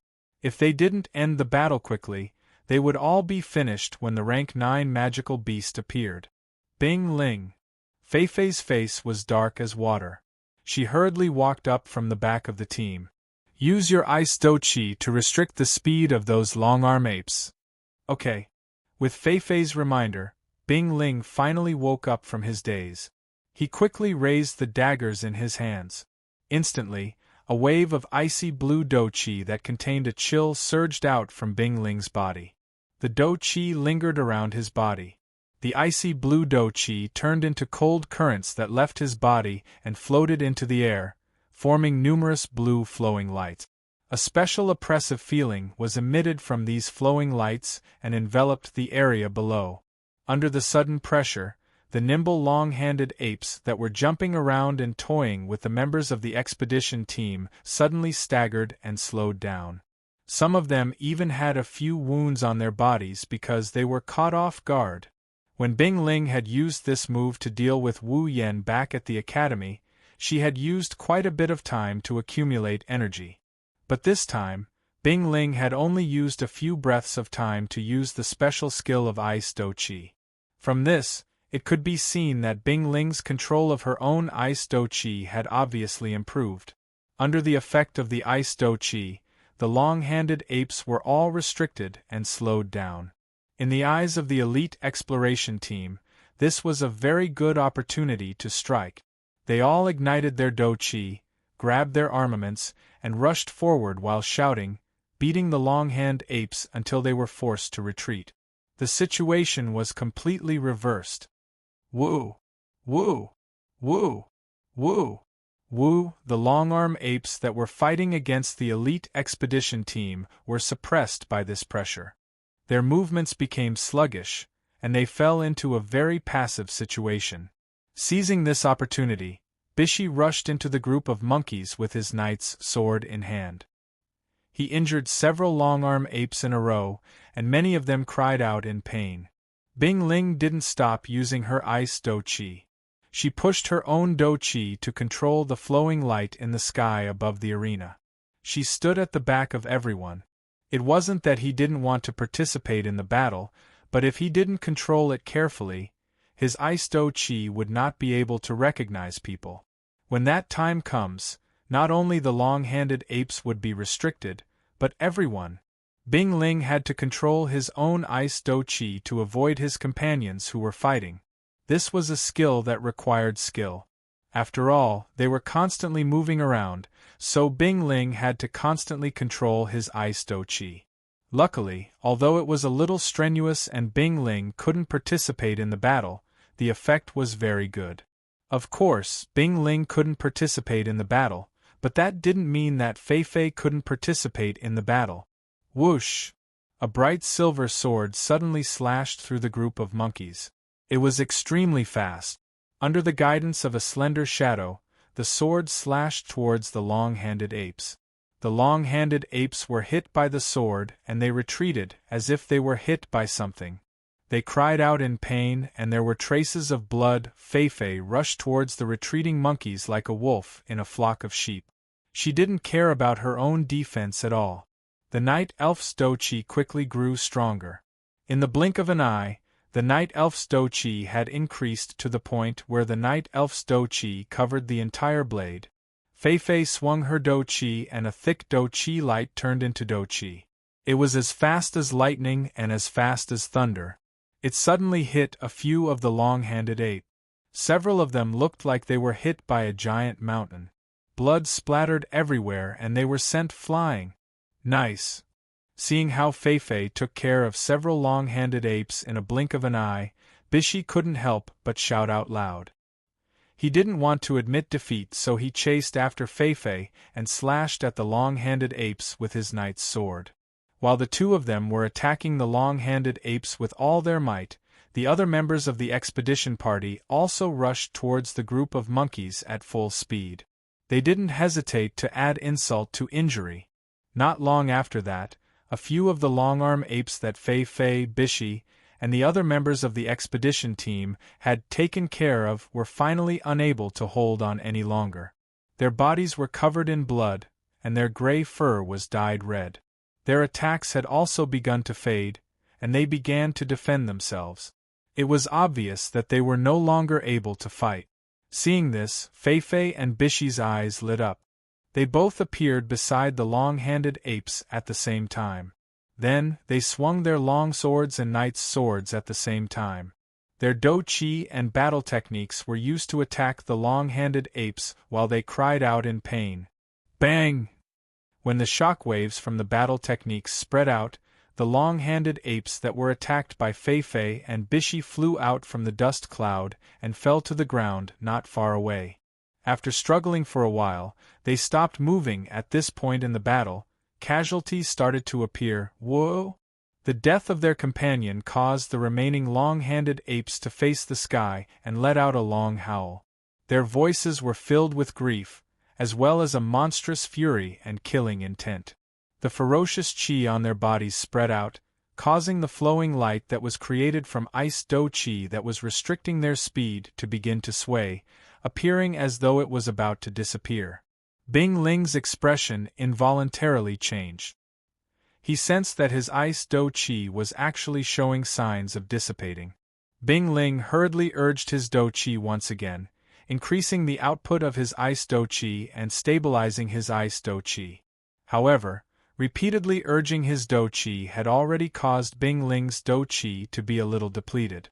The do chi on his body was slightly dim. A green vein protruded from Bing Ling's forehead. Bing Ling! Bishi turned around and shouted at Bing Ling, who is barely holding on. Quick! Use a potion to recover your do chi. Otherwise, your body won't be able to take it.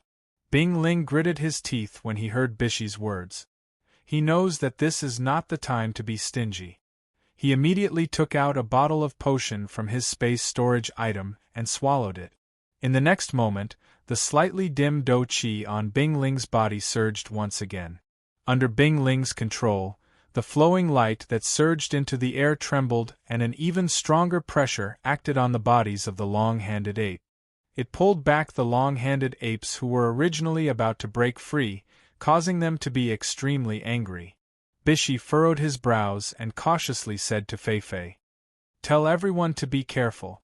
These long-handed apes haven't used magic even once. If they suddenly attack, we might have casualties on our side." "No!"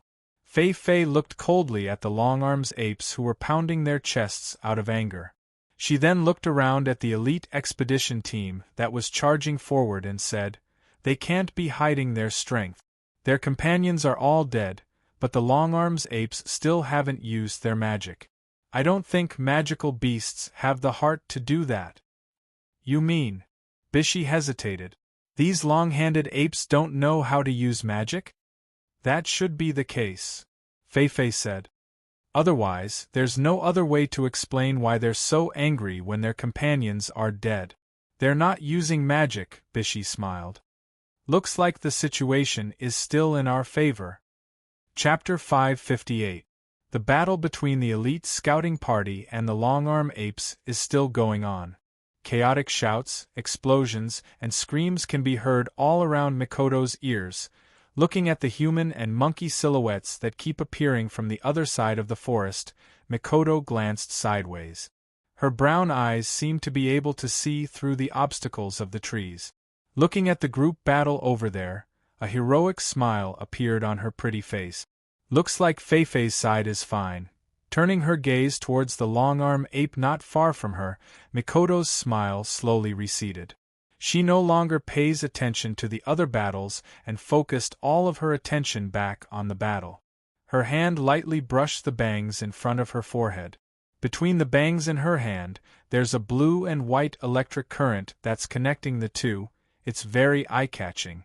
At this moment, Mikoto's entire body seems to be sparkling.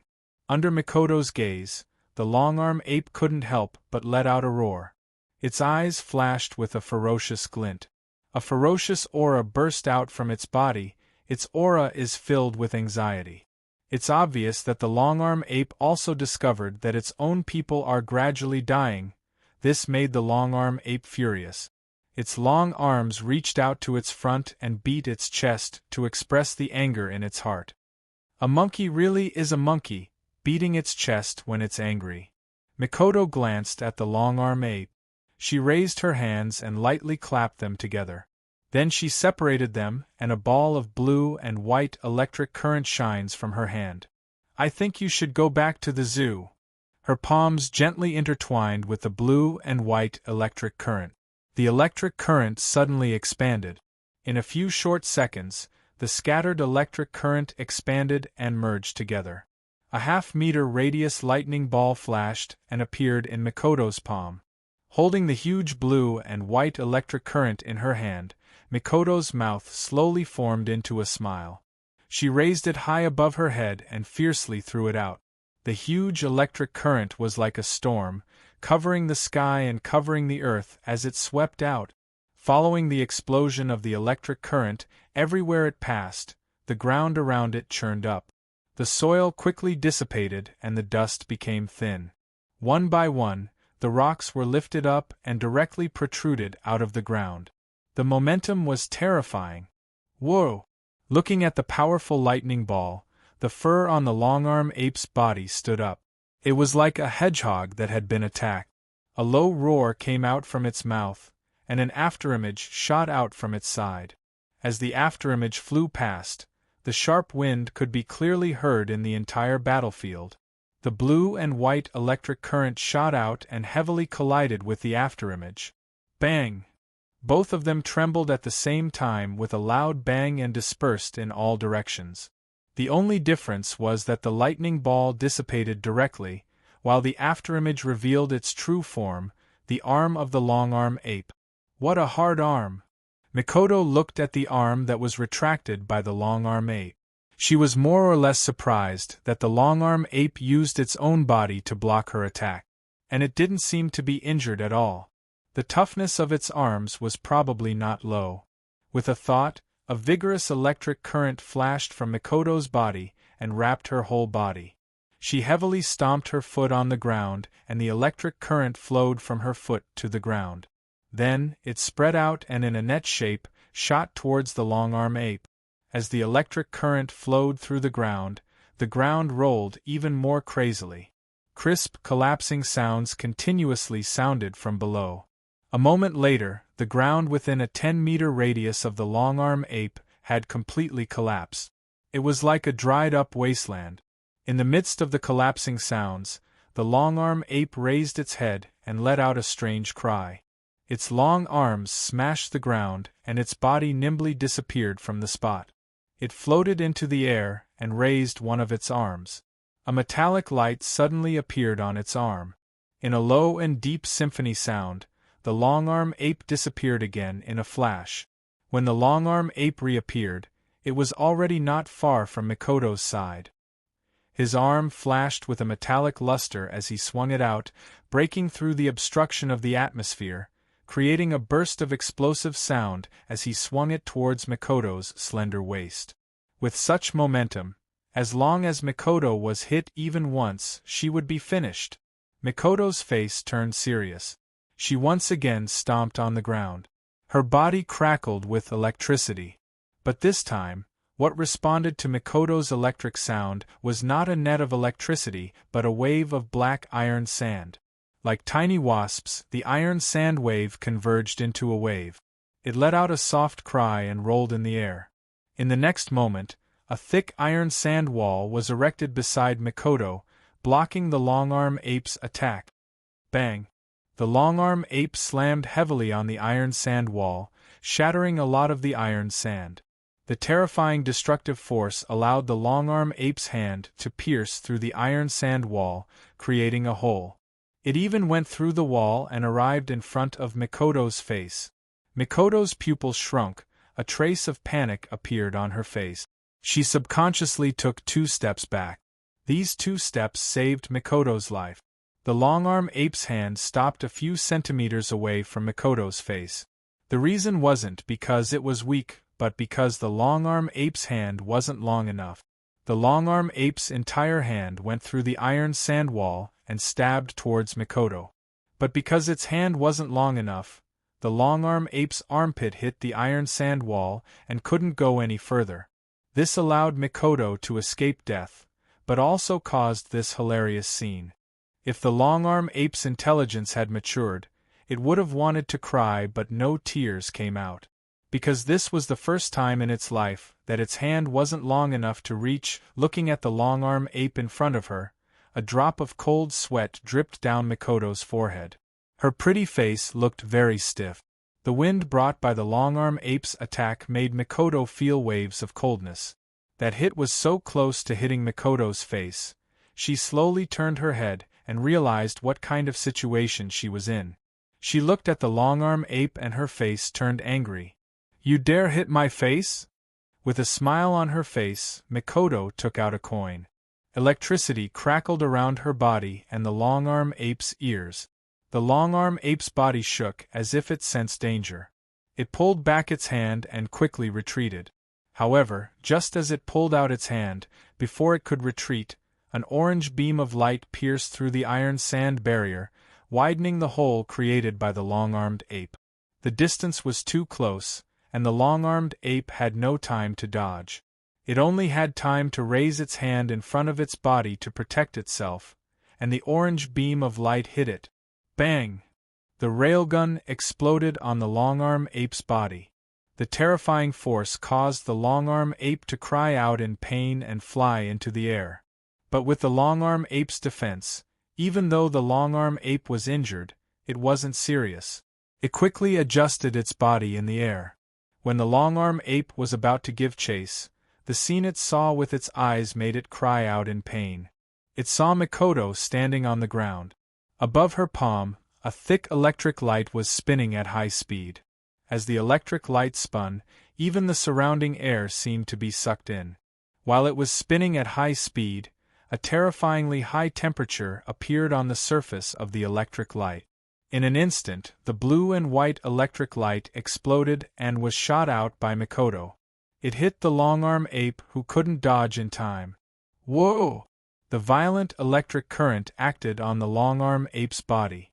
The long-arm ape didn't have time to react, and all of its hair was burnt to a crisp. Then, the high temperature from the spinning electric light also took effect. In an extremely short period of time, the long-arm ape was wrapped up in the heat. Then, an even more mournful cry sounded in the air. The high temperature lasted for almost half a minute before it gradually disappeared. The long-arm ape turned into a piece of charcoal and fell to the ground. Mikoto vs. Long-arm ape. Victory. Chapter 559. Yeah. Watch me. Astrea flapped her wings and dove down. She descended from a height of a few hundred meters towards the long-arm ape. At the same time, a blue lightsaber shot out from the hilt of her sword. Together with Astrea, they turned into a meteor and plummeted towards their target. Their speed was so fast that even the air trembled. Astrea had wings with the highest mobility and acceleration among the angeloid. She was also the fastest among the angeloid. Combined with her terrifying close-range combat ability, Astrea was almost invincible in close-range combat. Oh, the long-arm ape opened its arms wide and let out a cry. It seemed to be saying something to Astrea. The ape raised its arms in response to the incoming Astrea. Astrea's lightsaber pierced through the air like a giant electric drill. Astrea plunged down a few hundred meters and thrust her lightsaber at the long-arm ape with an unstoppable momentum. Oh! The long-arm ape's face was ferocious. It let out a high-pitched and ear-piercing roar, then jumped up and waved its hand. A shadow of an arm shrouded in gray light tore apart the wind and waves, and forcefully resisted the attack that came from the sky. Boom! The long-arm ape was sent flying by Astrea's attack. It crashed into the ground and left behind a giant crater. The shock wave from the collision between two Tier 8 champions, and level 77 Tier 8 champions at that. The ground collapsed in an instant. Everything within tens of meters of the ground was turned into ruins. In front of the aftershock, whether it was the ground or the trees, they were all as fragile as tofu. Everything collapsed or fell down. The entire ground sank by a meter. Smoke and dust filled the air. The rock plate shook and shook. The sound of Astrea and the long-arm apes clashing against each other caused the scouts and long-arm apes to cover their ears in pain. They were shocked by the sudden loud noise.